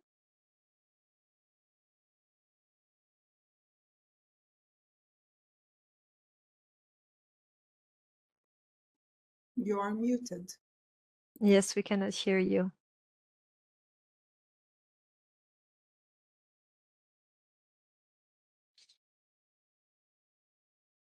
Yes, hello, good morning. Good morning, Marco. Now I think you can Okay. hear me. I Yes, struggled we a bit can. with WebEx. I Yeah, leave you the well, floor first of now. all, Thank you, good Marco. morning. Thank you very much. Can you verify that you can see my presentation or? Yes. Okay, great. Thanks a lot. So I think we will go step by step through the presentation. Well, again, good morning. To introduce myself, my name is Marco Brückner, and I work for almost 8 years now at the EIT. And my current function is head of supervision section at the EIT. I'm in the supervision and monitoring unit. And one of my key topics is phasing out, but we call it financial sustainability. So I will give you the EIT headquarter perspective, and then my colleagues from KICS, namely EIT Food and EIT Digital, will follow up with more information from their side. So with the time given, I can only give you a sort of introduction, and here's some background information. So the EIT regulation defines financial sustainability as the capacity of a knowledge innovation community to finance the activities independently from the contributions of the EIT. And this is a unique feature of the EIT model because it's there from the start. So, and I will show later how many years we're going to support the KICS, which are our European partnerships. But I can tell you already it's 15 years. And then there is this phasing out. And what we have learned now from the first partnerships that already phased out in 2024, that it's actually possible to exist beyond the EIT grant funding time. And how we support at the EIT level, at the headquarter level, is we guide the KICs towards financial sustainability from the start. For example, if there is a new KIC, like the recent Culture Creativity Partnership, then we help them to define the FS financial sustainability strategy. We check what mechanisms could be applied. We monitor progress. We also share best practice because we are learning together with the more mature KICs what does work, what not. And then if need be, we can also apply any corrective measure. Now let me try to move to the next slide. Here we go. So here you can see a bit more details about the funding of the KICs. When we fund, it's that we fund along the what we call a bell-shaped curve. So the funding is first increasing to the highest levels at around year 7, 8, 9, and then it's decreasing to go to the phase out. And as you can see at the more bottom right side of this slide, we have different phases that apply different funding rates. So whilst it starts with 100%, then it will go down gradually. Then you see the exit phase, it is up to 50%, but then goes 10% down year by year. And I've said before, we have already 3 KICs, which we can call graduated from the 15 years of funding. And now we have 3 which are quite mature. And then we have 3 still in the increasing path and 1 currently under selection. And now already to go a bit into details. So that was the background, but what are we actually doing at the EIT headquarters? So we definitely collect a lot of data. Sometimes we have to be reasonable, but we collect data on revenues, costs, and the investment portfolio, because this is the key elements of KIC financial sustainability. So we have to check, can they create revenues? Are they efficient when it comes to the implementation? So it's about costs. And then they build up an investment portfolio, and I will tell this a bit later. We cooperate together with KICs. That's very, very important to us. So we have a group where we discuss the financial sustainability. We have panels where we discuss different activity areas of these partnerships, which is innovation, education, business creation. Here I can only touch surface in such a short presentation. Then we have an annual workshop. I will come back to this also later. And then also very important is that we have steering, which includes a performance-based funding allocation, and financial sustainability progress is one element. And we have our governing board, so we can apply any measure from a soft recommendation to a bit more steering of certain elements. And as we are on the learning path always, we also have, when we find evidence that sometimes you create a bit of collateral result, which maybe you don't want, if you apply certain measures, then we have to revise a bit the operational framework, or we have even to adjust a bit the KIC model. So now I'm really going into medias res, if I may. This is a picture that tells about the diversified KIC revenues. It gives you the picture of 6 KICs aggregated, so excluding the already graduated 3 KICs, so 6 KICs, and then you have aggregated data for 2024, because that's our latest data that we have when it comes to the revenues. And you see that in light blue, membership fees make up still more than 50% of the revenues. Alternative funding is an important element. That means funding from regional, national, also European level. So it's basically other grants mostly. Then service consulting, and we heard about that from the previous presentation already. This is whenever the KIC has some additional service and then charges a fee for that. education, it is mostly tuition fees from students that participate in some education activities of the KIC, but it can also be money that comes in from individuals or corporates that pay for education material, let's say. I've read the question that came up. Yes, how can you, I will answer it a little bit here. How can you compare it? Probably not, but both are European partnerships. And even if not to the same extent, I think that the KICs can provide some examples that can be applied to European partnerships. I was very interested to learn more about those in the recent weeks, and I think there are some things that can be transferred. But let me continue with my presentation. 1 second. Yes, here you see the development of the revenue diversification. Now you thought maybe, okay, membership fees is still a large area, 52%, a large share.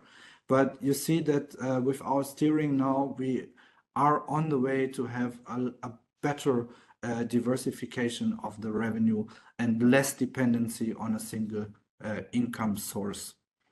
Here, I want to raise already one point that I'm going to tackle in the next slides. The green area, which is super small, is the area of return of investment and equity.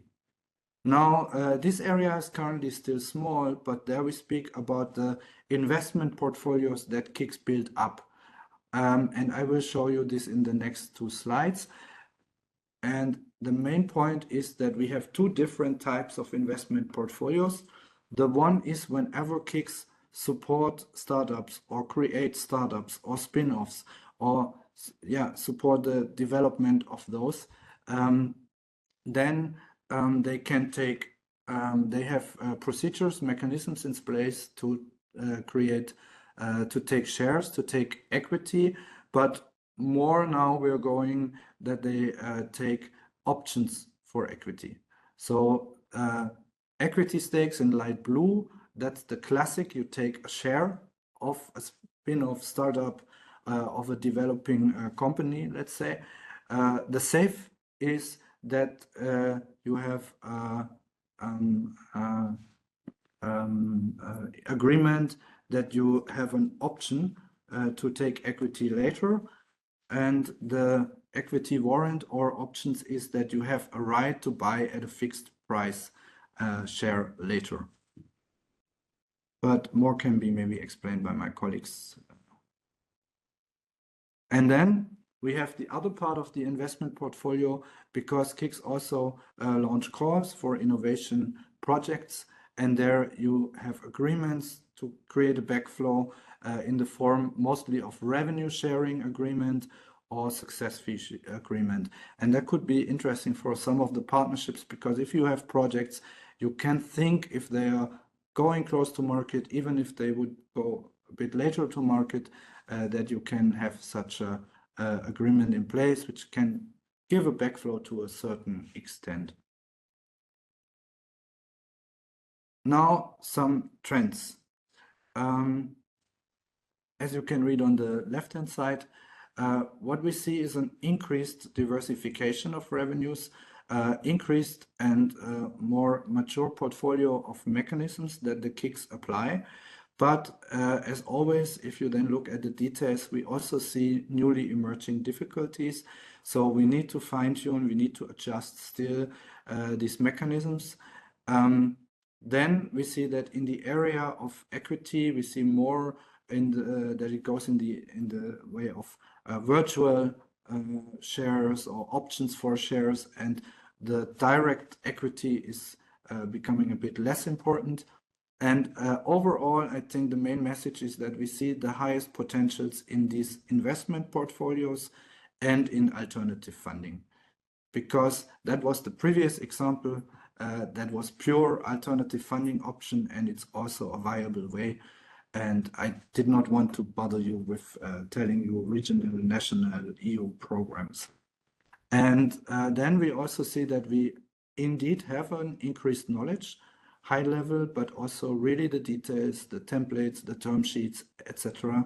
And we see what does work, we see also what does not work, and we see new difficulties. And I like the colleague from this health partnership, we also see that the areas all KICs are different because they all tackle a societal challenge. We also have EIT health, and indeed in health it's really different than if you speak about the EIT food because of the area and the industry and etc. And so we're still learning, and maybe we could already tell you this one here, that whilst we're learning, we also have a certain knowledge and we're going forward, we're developing this, and we will have the next workshop on financial sustainability on the 26th and 27th of November in Budapest. And you might want to pencil this into your calendars already, because we would like to invite you to this workshop and think about having sessions tailored for cooperation of European partnerships and KICs, and the invitation will then follow as soon as possible. So thank you very much with this. I hope I did not go too much over time, and I would probably like to give the floor to my colleagues from EIT Food. I'm also open to any question that might come up later. Thank you very much. Thank you, Marco. Thank you so much, Marco. Yes, over to you, Raphael, and thank you as well. I think we should all take good notes of that workshop. That would be very helpful to follow up on these discussions. Raphael, go. Yeah, let me see. You can hear me, correct? Yes, absolutely, loud and clear. Yeah, okay. Sorry, I'm trying to find my presentation, how to share it. Doesn't seem I can find it. So you know what? I'm gonna share my entire screen. Doesn't matter. Okay, well, I guess you can see my screen. I cannot see you anymore because I'm sharing my entire screen. So hopefully you can see that. My name is Raphael. I'm the CEO at EIT Food, and I have my colleague Victoria, CPO, so Chief Partnership Officer here, who will take care of some of this presentation. But first, I will start by basically giving a bit of the context. I think Marco gave the context of what EIT is doing. Us as a KIC, we actually have our own FS strategy, and we target it on some challenges. So maybe just to recap a little bit what we're doing exactly, we have a value proposition that is about translating the mandate that has EIT into the agriculture and food challenges. So we want to align with some of the visions, such as the vision for agriculture and food.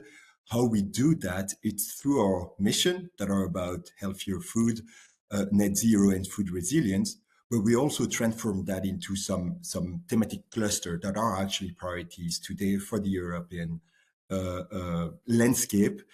And it means we're scaling for impact, basically, in the priority of Region AC, in the biotech, and the protein diversification. So we can only do that via an innovative ecosystem. And so it's really at the core of what we do as a KIC, receiving grants from EIT. And we can only do that through that knowledge triangle integration. So it's really important for us when we look at the FS, when we look at the future after the grant, to not forget about where we come from and what is our mission, because we don't want to start having a strategy or financial strategy that is against what we're discussing here and what is really at the DNA of the company. So today we are in that cycle of grants. We in that second half, so we're still receiving quite a lot of money from EIT, quite a lot of grant money, but we're looking at that FS strategy in how we can diversify that source of revenue. We do have a lot of impact. We have an impact today around what we call the EIT core KPI. So the amount of this investment are attracted by a startup, the amount of startup that are supported, the number of market innovation. But we also want to build a platform around the entire ecosystem that is helping us to get that impact and how visible we are on the European landscape. So as you can see on this slide, we have quite a lot of strong brand that we want to push to make sure that we are the the front end of that agriculture or food transformation in Europe. So it's key for us to always look at that impact and how we can impact the food system. But it's also key for us to understand how can that impact help us bring financial sustainability in the future. So now looking at the financial sustainability itself, Marco explained that EIT has a way to actually centralize that reporting across the KIC community. We have EIT Food, we're going to have EIT Digital next presentation. So they have these 5 type of revenue stream. If we look at the number today, I mean, I'm looking at 2024, the actual number, we see that us, EIT Food, most of our revenue outside of the grant is coming from alternative source of funding. So it means philanthropic organization, it means other Horizon Europe grants. It's also coming from a membership fee. So Victoria will really discuss about how that ecosystem is bringing some value into that. We also have some services and consulting. And then where we have less return today, it's on the education, the master program that we're producing, or the income generated by either the equity, so really the share into the companies, because we haven't exited yet a lot of opposition, or the return on the innovation. We are financing quite a lot of innovation, meaning that we put in grant in this project, and we expect through some sort of what we call success sharing mechanism to get some of the money back if the innovation is successful to get to the market. But we see in these numbers that it might not always be the easiest way to bring revenue. Why am I showing you this slide? Is because this is actually the categorization from EIT. But when we look at EIT Food, we have positioned ourselves slightly differently compared to these 5 pillars. And that's something that Victoria here that is in the call can explain a bit more. She will be able to really say, what is our strategy for the future? How do we want to position EIT Food? And what we feel would be able to replace this grant today coming from EIT with other source of revenue. So Victoria, if you're there, I'll give you the floor and I'll switch to the next slide. Absolutely. Thanks a lot, Raphael. Thanks for keep managing the slides. Hi, everyone. Victoria de Bourbon Parma, indeed the Chief Partnership Officer at EIT Food. It's really interesting to hear all of your different stories, and thank you so much for bringing us together as EU partnerships. Indeed, digging deeper into those different levels of alternative funding, actually, we have had a strategic review as EIT Food at the beginning of the year to really position ourselves as a relevant actor for our ecosystem, and especially linking to the EU's agenda. As you've seen Raphael share, those priority areas, really harnessing the missions that are crucial for true food systems transformation. So health, sustainability, resilience, and fairness. Now, indeed, when it comes to becoming financially sustainable and financially independent, we have decided to restructure our partnership team and actually have 2 different teams, 2 different directorates in place. One directorate will focus on grant funding, but also philanthropic type of funding, and really to building our broader ecosystem. The other team and directorate is focusing more on the private sector side and corporate services that we can bring, but also on essentially a KIC is set up to foster the ecosystem of, Raphael mentioned it already, a knowledge triangle. So having academia, research, and the industry coming together, and really that engagement, that is where we try to play a part, and where really the magic usually happens of collaboration and incentivizing change by fostering consortia. So you've seen these different pillars, the 3 different larger types of revenues that we are seeking to establish. So grant winning capability, I was mentioning general funding, This can be indeed European funding, national funding, regional funding. We have a lot of regenerative agriculture projects in different landscapes across Europe. You see that local organizations are very keen to support us in that. Thank you so much, Raphael. Yeah, digging already deeper into that first column. So it can be national grants, EU grants. We have indeed a pipeline of Horizon Europe bids out. We're also keen to engage more into larger structures. We are negotiating whether we could be able to be one of the organizations to be setting up a joint undertaking in specific areas, especially when it comes to biotech on food and agriculture. And then another important revenue stream we see is engaging with philanthropic organizations. This is for us new. We've had some preliminary conversations with Novo Nordisk Foundation and Ellen MacArthur Foundation. And we see that in these cases, this strategical focus is essential, as well as the network that you bring. So we, just as EIT Food, are not necessarily the primary, don't have the primary advantage, but we have the ecosystem to deliver the impact that is required. So matching when it comes to aligned strategies. So in philanthropy, you can think of protein diversification, or also farmer livelihoods through supporting regenerative agriculture transitions, etc. So that's really where, per theme, we are looking at where we can collaborate with philanthropic organizations on different work packages. So this is the grant winning capability for which we have a dedicated director and team in place, and of course the ecosystem that fosters these consortia building.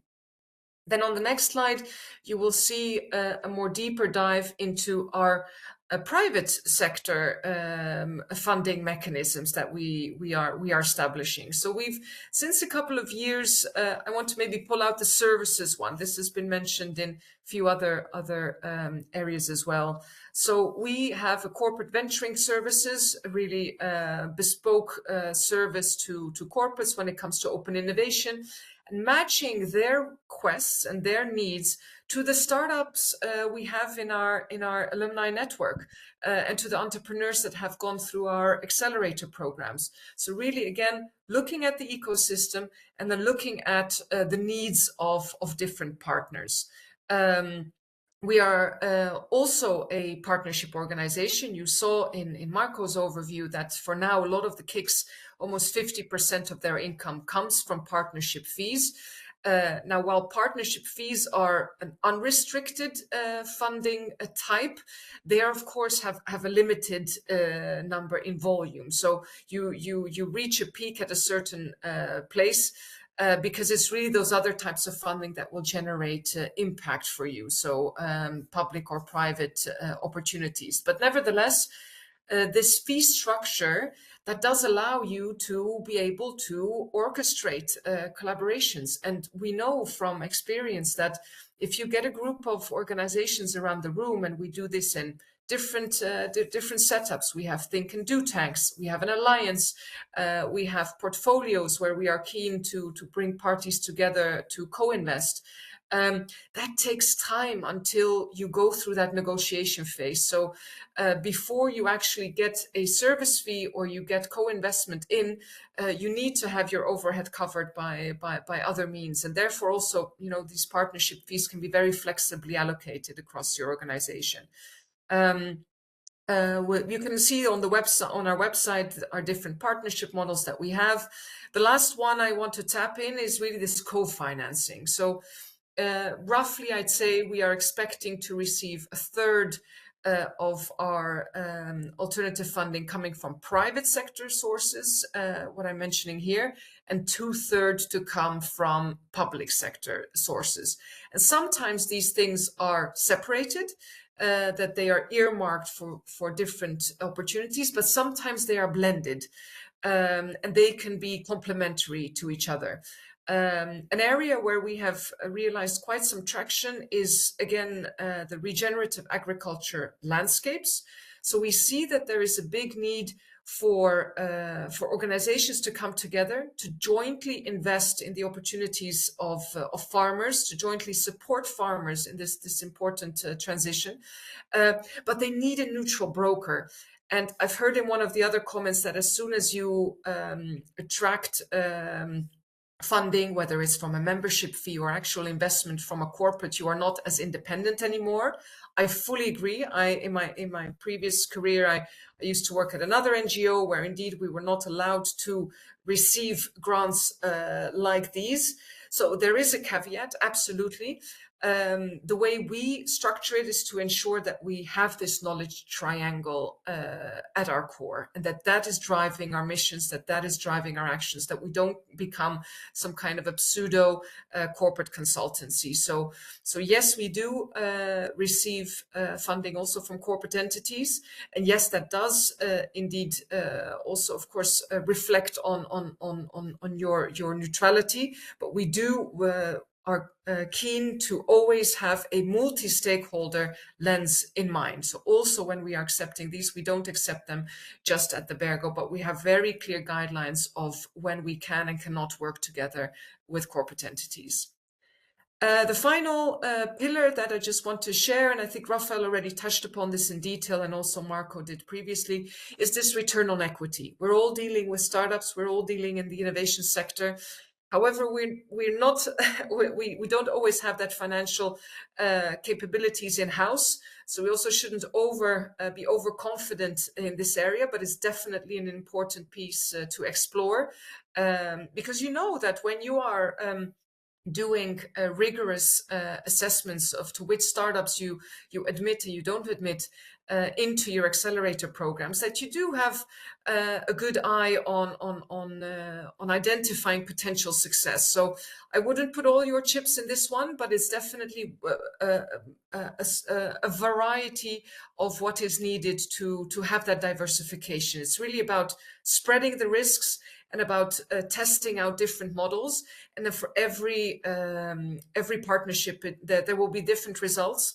So I think really, in essence, it's important to remain agile, to remain flexible, to have clear measurements into also the costs and benefit structure, and to adjust your strategy accordingly. And then I think our last slide, Raphael, is just to give you a brief overview of our total ecosystem. So we have a partnership network of over 260 organizations. As I said, the knowledge triangle. So Wageningen University came on board this year, that we're very proud of. Research organizations are with us as well, spread out across the entire European ecosystem from north, east, central to south. And then next to our partnership, who pay a fee, we also have participants, because our grants are open for every participant in the European ecosystem. So actually, those almost 500 EIT grant participants are mostly non-partners. So really, our partner benefits we try to bring through this ecosystem, fostering these knowledge exchanges, these joint policy papers that we produce with these multi-stakeholder partners. And then the separate pillar is really the projects and programs for impact that we do with a broader set of participants. So a large ecosystem that we can build on for collaboration. Thank you very much. I think that was all from us at EIT Food. Thank you, Victoria. And Thank you, I guess we Raphael give and Victoria. we give the floor to digital. I don't know who, Federico maybe. Federico Mena, yes. Perfect. Federico, over to you. Hi, everyone. Let me try to share my screen. Okay. Can you see my screen? Yes. Great. So I will put it full screen.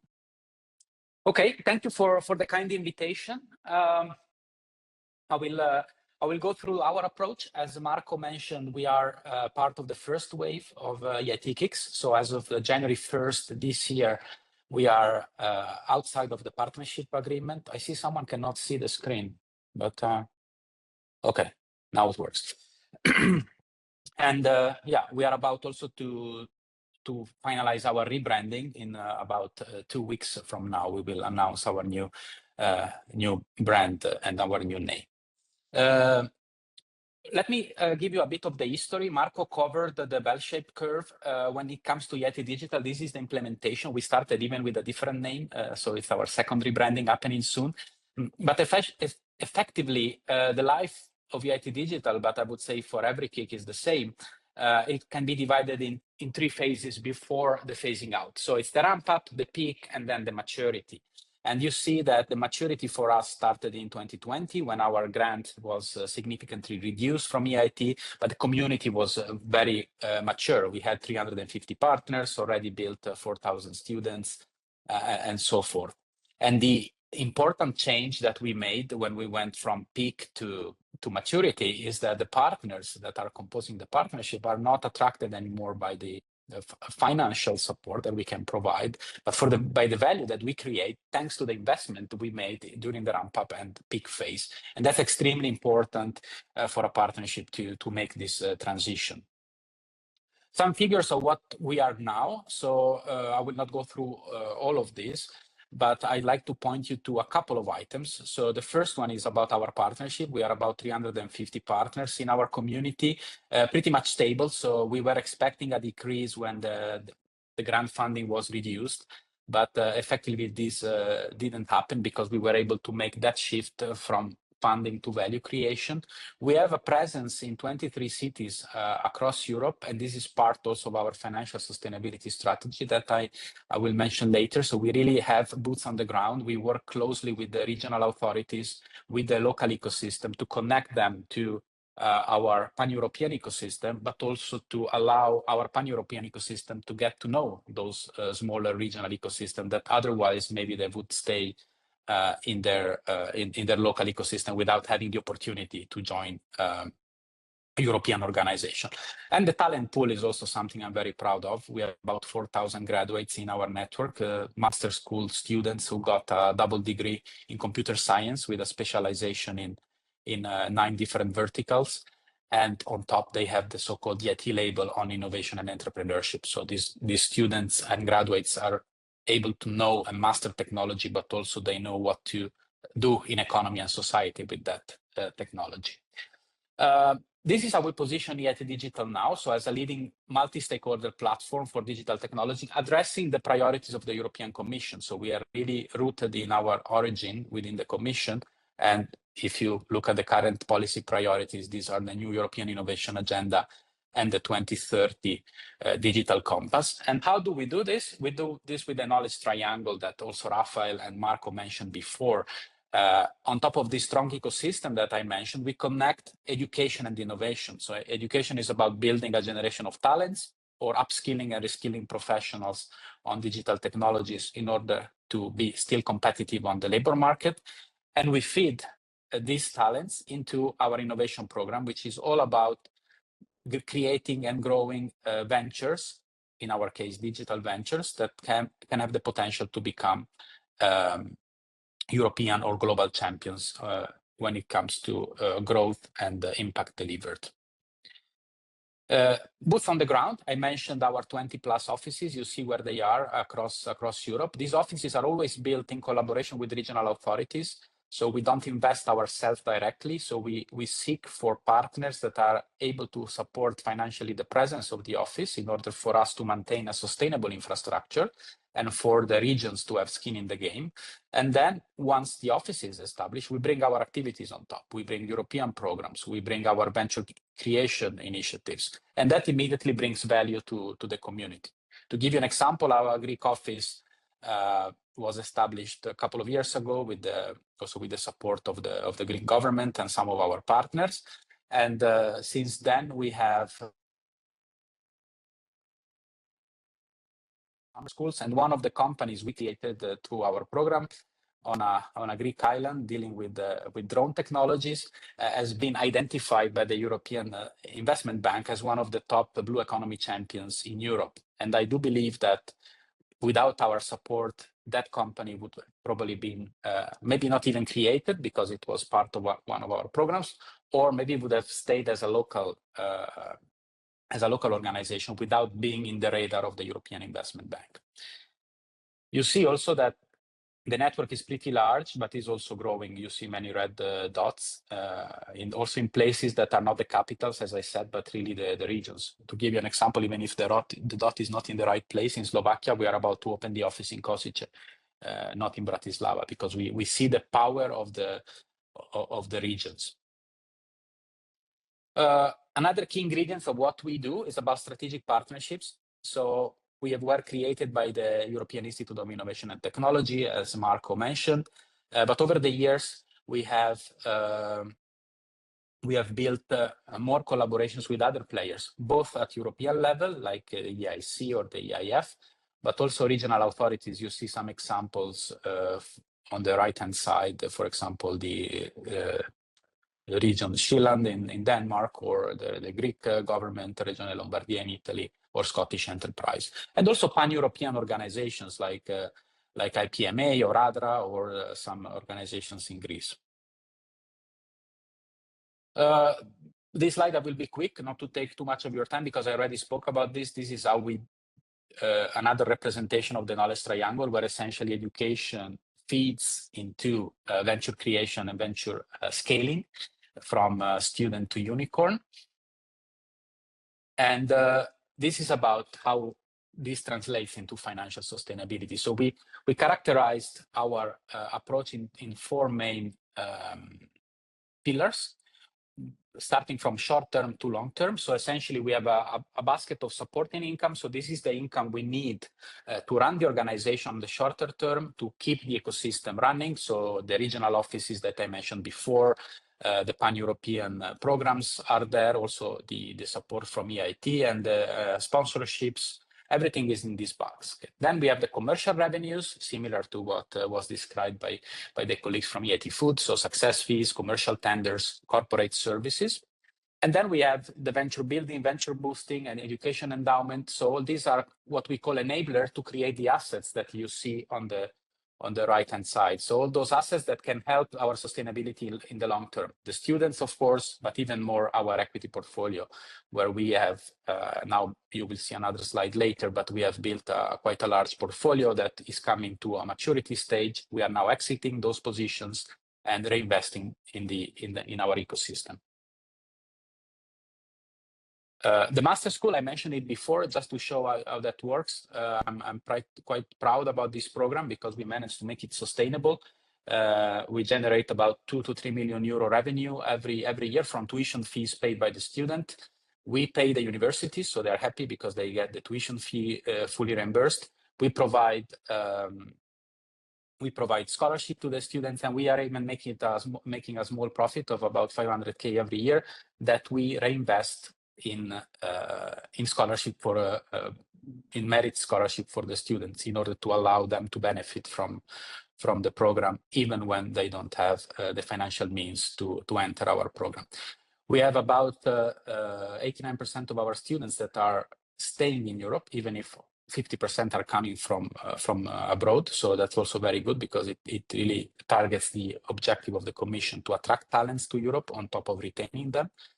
And we work on top of our universities. We work with players like Intesa San Paolo or the EIF to provide financial support to the students on top of the scholarships. For example, we have a program with the EIF where the students can benefit from a fully free education, and they can repay in installments the tuition fee starting 2 years after the master conclusion, and only when they have a job. So once they have an income, they start paying back the fee to EIT Digital, and that's backed by the EIF. As also mentioned by the colleagues from EIT Food, we are extremely active in EU and national grants. In Digital Europe program, our name, of course, says it all. We are very active. We are, I think, the #1 in coordinating projects. I think the figures here are not the most recent, but we are still #1, and we are in the top 5 when it comes to project participation. And as you can see, we built really a pipeline of strategic projects that we prepare with our partners, apply, and sometimes we also are successful. So I try to be quick, because many things I said are, of course, overlapping with what was mentioned by Marco and Raphael, but I have a few recommendations that I would give to any partnership when it comes to phasing out.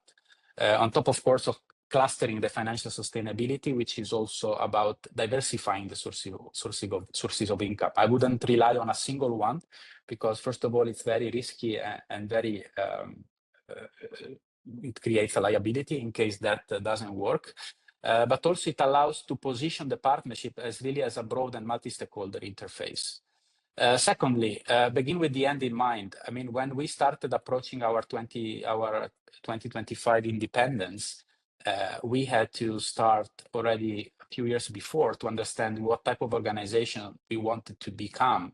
And sometimes this needs to be decided pretty early because, for example, our master program is 2 years long. So already in 2022, we had to decide what to do with the master, because we could have had a situation where this was not sustainable and we had to drop it already 2 years before the end of the partnership, because otherwise the students would have had to leave the program halfway through, and we didn't want that. So it's really important to start early, understand what organization you want to become, and also consider the governance. It's extremely important that the partnership has a clear separation of concerns with the partners themselves. If the organization needs to be sustainable, the partners need to work together, but there should also be a level of independence from the partners. Otherwise, there will always be specific agendas pushed forward. And this was also mentioned before. There is no one size fits all. So Yeti Digital, Yeti Food, and all the others have similarities, but also they operate in different markets. And I do think that it cannot be the same for everyone. For example, coming from digital, working with corporates is not the easiest, because the big players in digital are not European, and we are also not about making the Americans more rich or getting all our talents from Europe. So we can work with them, but in a different way. And maybe for other players or other KICs that have a stronger corporate partnership in Europe, maybe that's a great added value to have a stronger collaboration with them. Always take into account your USPs. I do believe that the public-private collaboration is crucial, and I think in the current geopolitical context, it's even more relevant that public and private are going hand in hand. So always consider those USPs, also because the value creation is one of the strongest elements that you can highlight. And lastly, also echoing what was said before by the colleagues from Yeti Food, invest on the internal capacity and skills. So to build the financial sustainability, you cannot continue doing what you were doing before. You should when it comes to business, but when it comes to developing the activities, you also need to develop specific capacity when it comes also to market development, but also attraction of grants and financing. So it's really important to have the right people, because this is one of the strongest assets that a partnership can have. Yeah, and that's my short presentation. I'm happy to take any question. Thank you so much for your attention. Thank you, Federico, and all the presenters. Yes, now I'm happy to open the floor for questions. So please raise your hand if you have any question for our presenters. All right, Marco Buchner. Yes, thank you very much. I do not really have a question. I want to answer a question from the chat, because I read this question and it's coming up not the first time. So I read the question, do I understand correctly that KICs are using the institutionalized commission funding to secure a competitive edge in other Horizon funding schemes, and then they report this as part of their financial sustainability? And if we see an issue with this, I would really like to clarify this, because none of the KICs are developed, then they become Horizon Europe project hunters. This is not what is a KIC. And whilst legally in the regulation, it's a possibility for them to apply to Horizon Europe grants, the point here is that with this definitely huge funding that goes into these communities and partnerships, we create something, we create an innovation ecosystem. And I think there is also the same for the European partnerships. So this is what all of you have in common. You're part of an innovation, of a real nice ecosystem which has an extra value. And then sometimes we now see that the Commission has the need to for political reasons to cover certain things that are missing in Europe, like for example when we think about skills gap. Now we even get that KICs are tasked to start academies to cover skills gap. We have then something that is a contribution agreement that the Commission just gives to the EIT with the task of a certain KIC to create an academy like the European Battery Academy, the European Solar Academy, because we see labor shortage, and it's impossible to do this via a classical call in Horizon Europe because you need to create something sustainable. And I think that the big thing that you share is that what I've also heard from the colleagues from the European partnerships I recently could talk to at an event in Germany, is that you have a very valuable partnership and no one wants this to stop because there is impact, there is value, and it's just to think about how to find different pathways. And I think there we can have an exchange with KICs because they have to do this from the start, even they don't like it all the time, I also have to say. Thank you. Thank you, Marco. And next we have Daria. Yes, thank you very much. Very, very interesting presentations. I think a lot of indeed food for thought. Thank you so much. I have just two small questions. So if I understand correctly, and also based on your current answer and the previous question that you addressed from the chat, at present the EIT. The different EITs are not completely phased out from the Commission funding, right? So that's I just wanted to confirm that. And maybe the second question is, at the end, if you could give us a recommendation. And indeed, I mean, EIT, I would say, and KICs, I mean, that you have this objective and that is, let's say, aligned with the innovation from the start. I would not say that it is something that makes the things easier, but indeed maybe diversification of a portfolio in the case of EITs and KICs, I mean, is a little bit easier than when you have something that is really based mostly on, let's say, the public good in general. But if you think that, how much time do you think it's a minimum that is really needed to build this kind of strategy and really start implementing this? Thank you. Thank you very much. I don't know who shall answer from our squad, I would say. But no, thank you very much. Those are very relevant and very difficult questions at the same time. Yeah, first of all, I would say that when it comes to time, it's very difficult to make this happen like tomorrow or the day after tomorrow. I think the major point is one has to start. And I think it's also a trend of the time. You know, we just don't have the money anymore to allow us to fund something forever. So I think it's a fair deal that we think about creation of return flows. And that also means that you have different pathways. And certainly, maybe for the KICs, it's a little bit easier, but I have seen that those pathways, the interesting thing is that it's a portfolio of a multitude of pathways. And I've seen the European partnerships that I came to know so far, they have the opportunity to go along maybe one of these pathways, you know. And when it comes to the timing, I want to still again raise this workshop that we can offer talking to the KICs and benefit from their experience. Now about the phasing out, currently we have 9 KICs.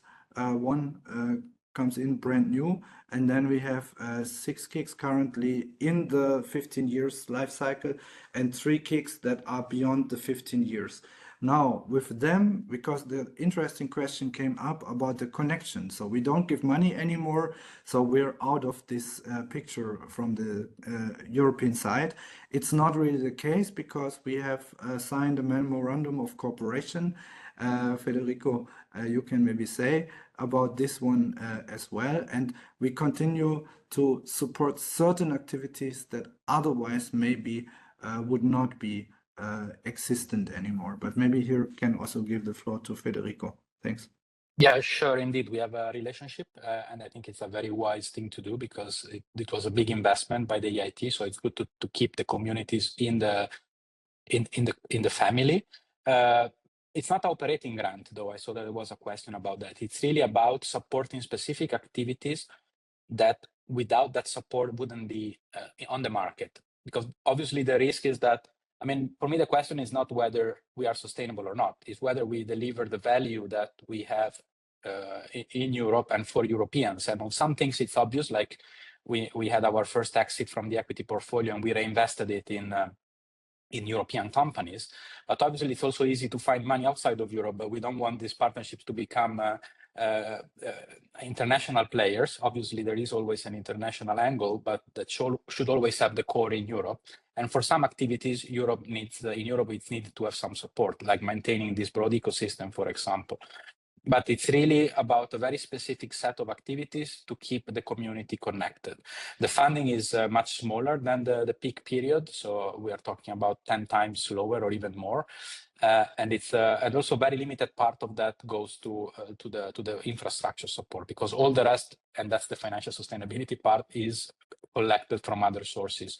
And it works very well in my view, because then it really puts the effort and the emphasis on the value created for the European ecosystems in innovation and skills.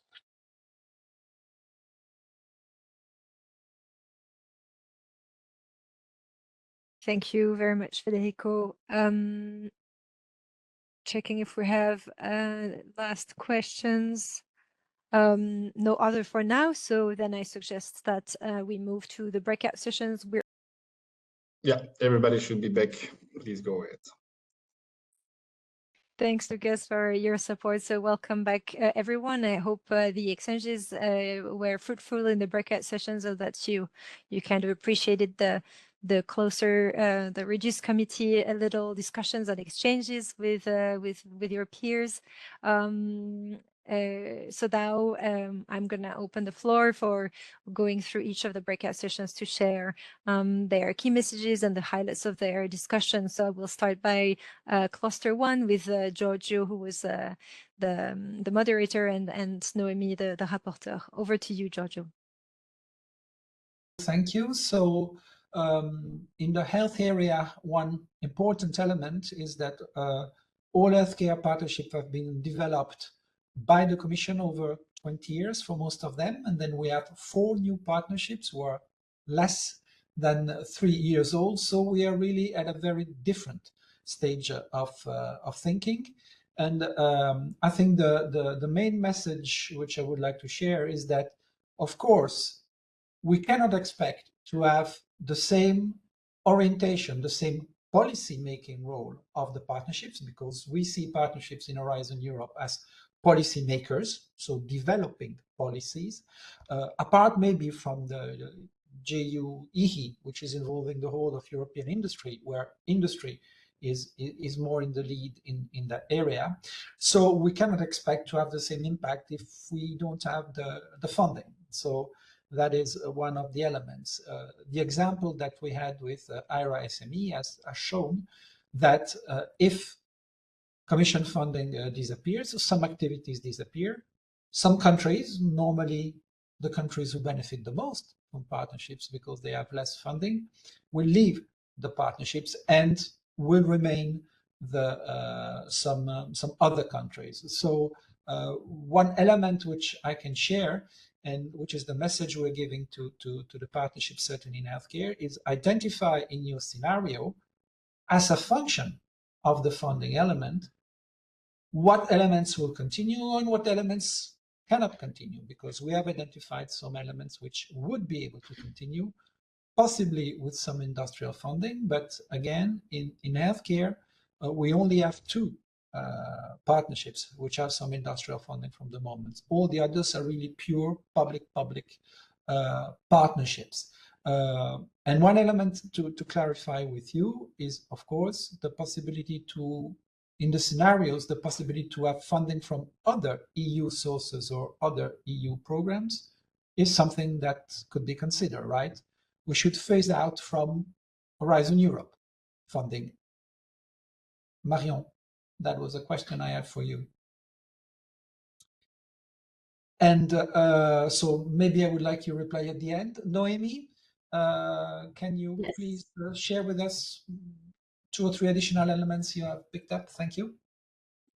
Yes, so yeah, I put down 3 points. The first one is the one that George already mentioned, so I'm going to skip that in light of time. So the other 2 points were, the first one is that I seem to have understood that people would like to know more what the Commission envisions its role to be if EU funding is not going to be a part of the partnership. So if they need to create a scenario where there is no European funding, what should they consider the Commission's role to be? So how much does the EU Commission want to be involved? And if they do want to get involved, does it not make sense that they do contribute something? So I think that was one of the points. The other one was this aspect of healthcare partnerships being mostly public-to-public, and with few examples of corporates contributing in funding.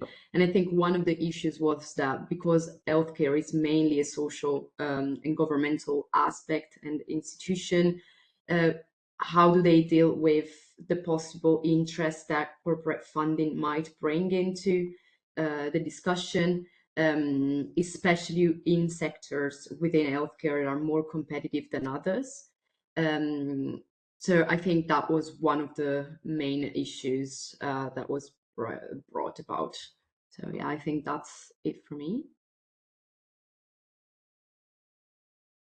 Thank you, Giorgio and Noemi. For the sake of time, then we're going to move to cluster 2 with Ana Maria, who was the moderator, and Gonzalo, the rapporteur.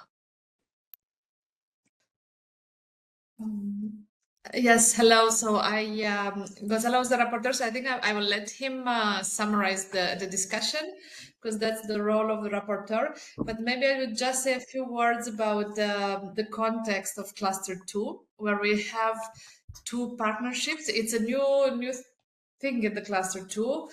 The partnerships have not started. The deadline for the resilient cultural heritage is this October, and for the social transformation partnership is October next year. So let's say that they have also, of course, to keep this in mind, but especially for the social transformation partnership, it's a different process, and it will.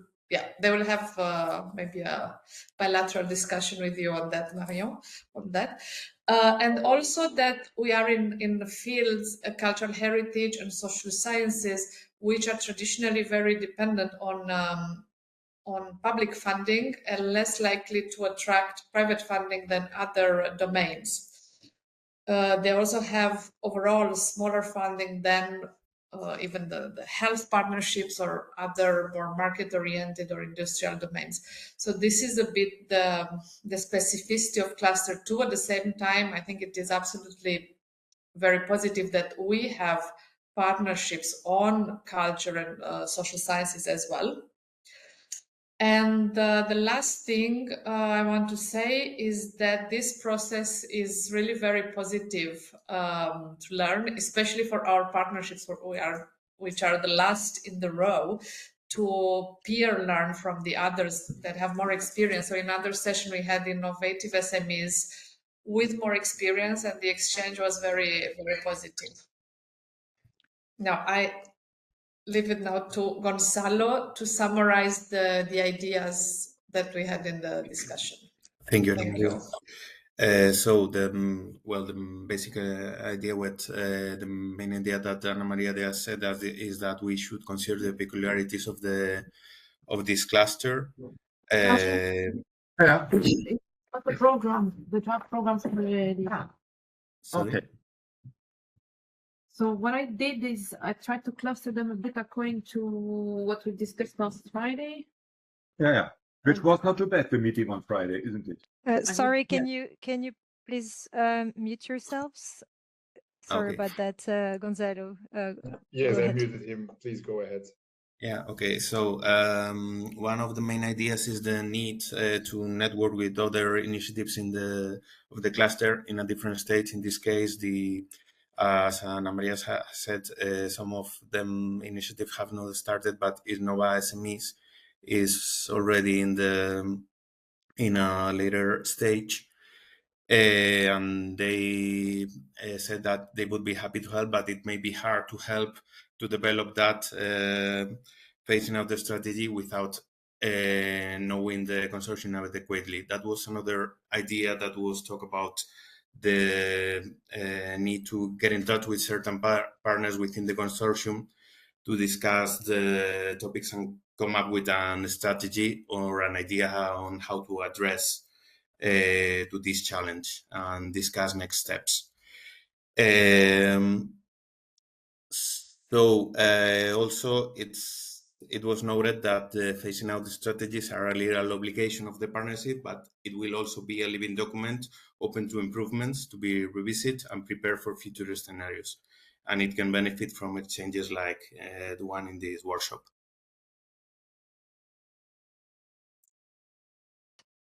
Thank you. Yeah. Thank you. Thank you. Gonzalo. Now next is cluster 4 with Nicholas and Vitaly. Vitaly, will you take it? Yeah, I can start and maybe you complement on whatever I missed. Okay. Okay. So first thing is that there is. It's important to consider the difference in terms of the phases of the partnership with regards to phase out. Some are like really early on without even the partnership set up actually, and they need personal and time to devote to phasing out strategy. And on the other hand, there are those that have just prepared their phasing out plan and they don't need to prepare a new one if it's already there. And for those that are preparing, they would appreciate some clear guidance and maybe even a template to refer to, if possible. Then it's important to consider whom to engage in phase out planning and when, not to scare people away, and to have quite carefully weighted communication on that. People also shared experiences of changing the perception of phase out from initial skepticism to acceptance and realism towards that. One important note was differentiating between the future of funding and the future of partnership as such, and understand what are the implications of that. And also people mentioned the need to understand better the role of the Commission in phase out planning and expectations to clarify that. Emphasis was made on focusing on networking and knowledge sharing, so certain activities that regard the partnership may remain or may have been before the partnership even was started, if it was a network like 20 years before the partnership started, which was one case. Then there is a question of evidence to base on when there is preparation for phase out, especially for new partnerships. They have no evidence to build on not much evidence compared to those that are more mature. And multiple times the importance of synergies and collaboration was emphasized in terms of figuring out how partnerships coexist and collaborate in the future. And it's helpful for them. And there were a lot of mentions of scenarios, so that's more a reflection that clarity in terms of what is entailed by the scenarios would be very helpful. Please complement, Nicholas. Yes, thanks very much. Just one last point was that synergies between partnerships are often considered, but they don't come by default. So they need work, and there have been varied experiences on that. Thank you very much, Nicholas and Vitaly. Now I give the floor to Andrea Inga for cluster 5. Yes, thank you, and good afternoon to all. Some few information. Cluster 5 is dealing with energy and transport, and we have basically almost 45% of the total budget for Cluster 5. Engaged together in partnerships. So partnerships, there are more than 13 partnerships. Not all were present. It was good that in the session there were the JUs represented, which, as you said, already, let's say, did this exercise about the phase-out strategy. Because I have the tendency to speak too much, I will give the floor to Inga for the summarizing the major outcomes from the discussion. Inga. Thank you. A lot of what we discussed has already been mentioned in the other discussions. It was, about the different level of maturity in the partnerships and how that can be challenging, how some partnerships have the experience of already building upon a legacy. They are already in their second or third phase. That gives them a different view on their next scenarios than the absolutely new ones. And also the difference between the types of partnerships. Some partnerships, like it was mentioned that the co-programmed, for them it was important to look on working on scenarios on the platform itself rather than the EU funding part, because they're already set up differently. And also talked about how yes, they can learn a lot from the KICs, but for the KICs, the diversification of activities was already set up from the beginning.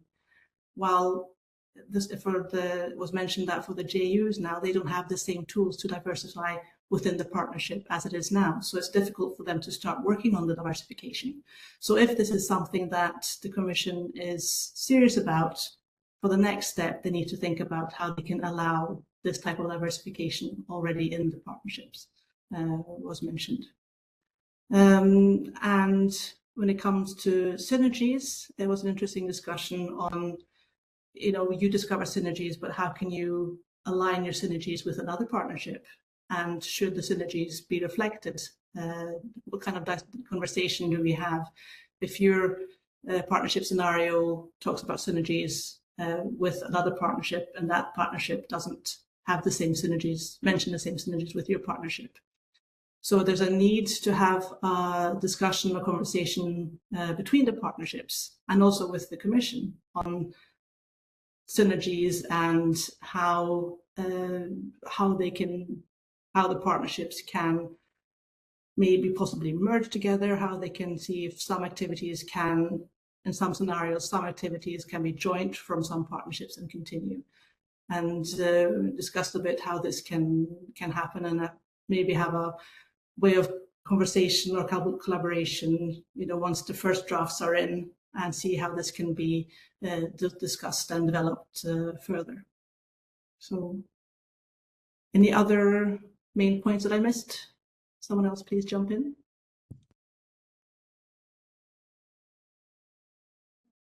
Looks like you were very comprehensive, Inga.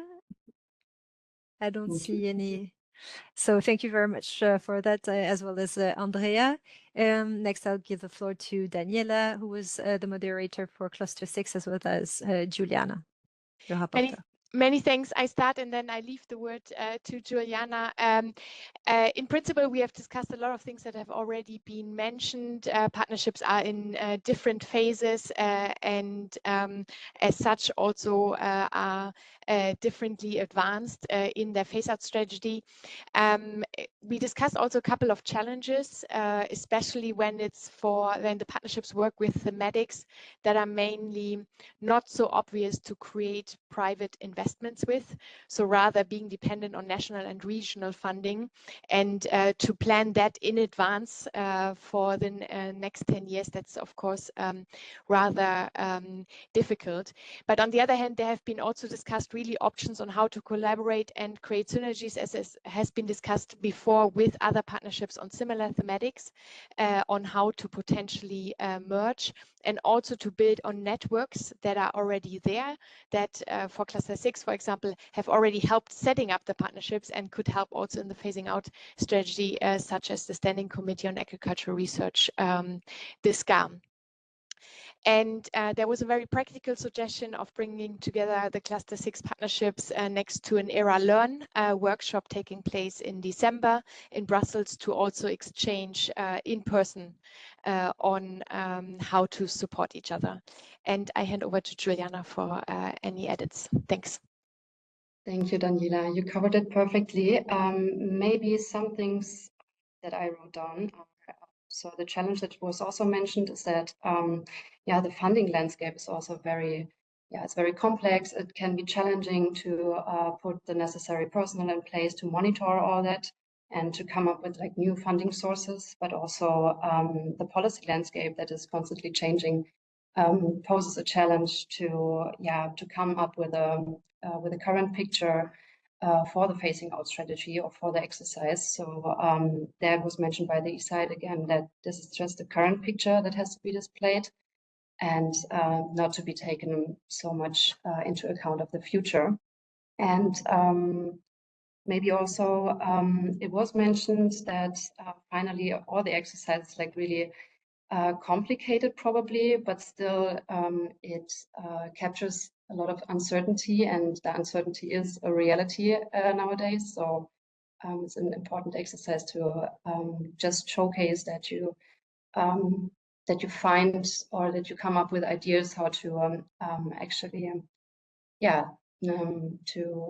to find ways to put out what you actually do and what your activities are in these uncertain times. And it is always necessary to showcase added value. Also what Inga said in terms of finding synergies and show what you do to also find others that are in the same realm. That's it maybe. Thank you very much to all of you, as well as for the good insights and discussion in the breakout session. So now, looking at our last minute, I would like to conclude this workshop by sharing a little bit with you what the next steps are. So we're going to enter next you will like go back and further work on your strategy. And next will be a feedback round, which will be the opportunity to provide each of the partnerships with some tailored support and feedback on the strategy that you are developing. So please take this as an opportunity to really have more of your answers, questions specifically replied to, and maybe some support. So the more you develop your strategy or put something on paper, by then the more helpful this feedback round will be. In terms of timeline, we would like, and we'll reach out to you in writing so that you can have it there to follow up with, which would be that we would expect mid-December, so 15th of December, your draft strategy. I insist on the word draft, on which we will send you some feedback by the end of January 2026. I need to highlight it's a living document. We do not expect it to be perfect, but we have to start somewhere, and I think this is a good exercise to be used. And then finally, to close the workshop, I'd like to thank everyone for participating. I hope this clarified a little bit the expectations. I hope that we were able to answer some of your questions. Of course, please be reassured, we will download the questions from the chat and come back to everyone in writing with some answers to the questions that weren't yet addressed. So be reassured on that. I also hope that this workshop has given you some inspiration, maybe, and some new elements to kind of feed into your reflection for your strategy. And finally, I would like to extend a big thank you, first of all, to the G4 team, Lucas and Catherine, for their support throughout the session. I also want to thank all the colleagues and moderators of the breakout sessions, so Giorgio, Anna Maria, Niklas, Andrea, and Daniela for their support in doing so, as well as Era Learn, who was also very helpful colleagues.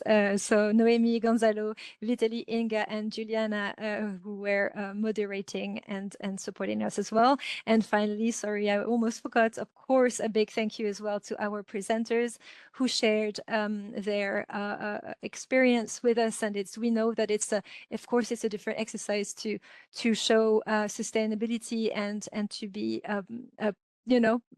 put as an example. So thank you for Christian, Fischner, Marco, Rafael, and Federico for their presentations. On this note, I thank you everyone, and I'm happy to close this workshop and to tell you bon appétit. Goodbye, everyone.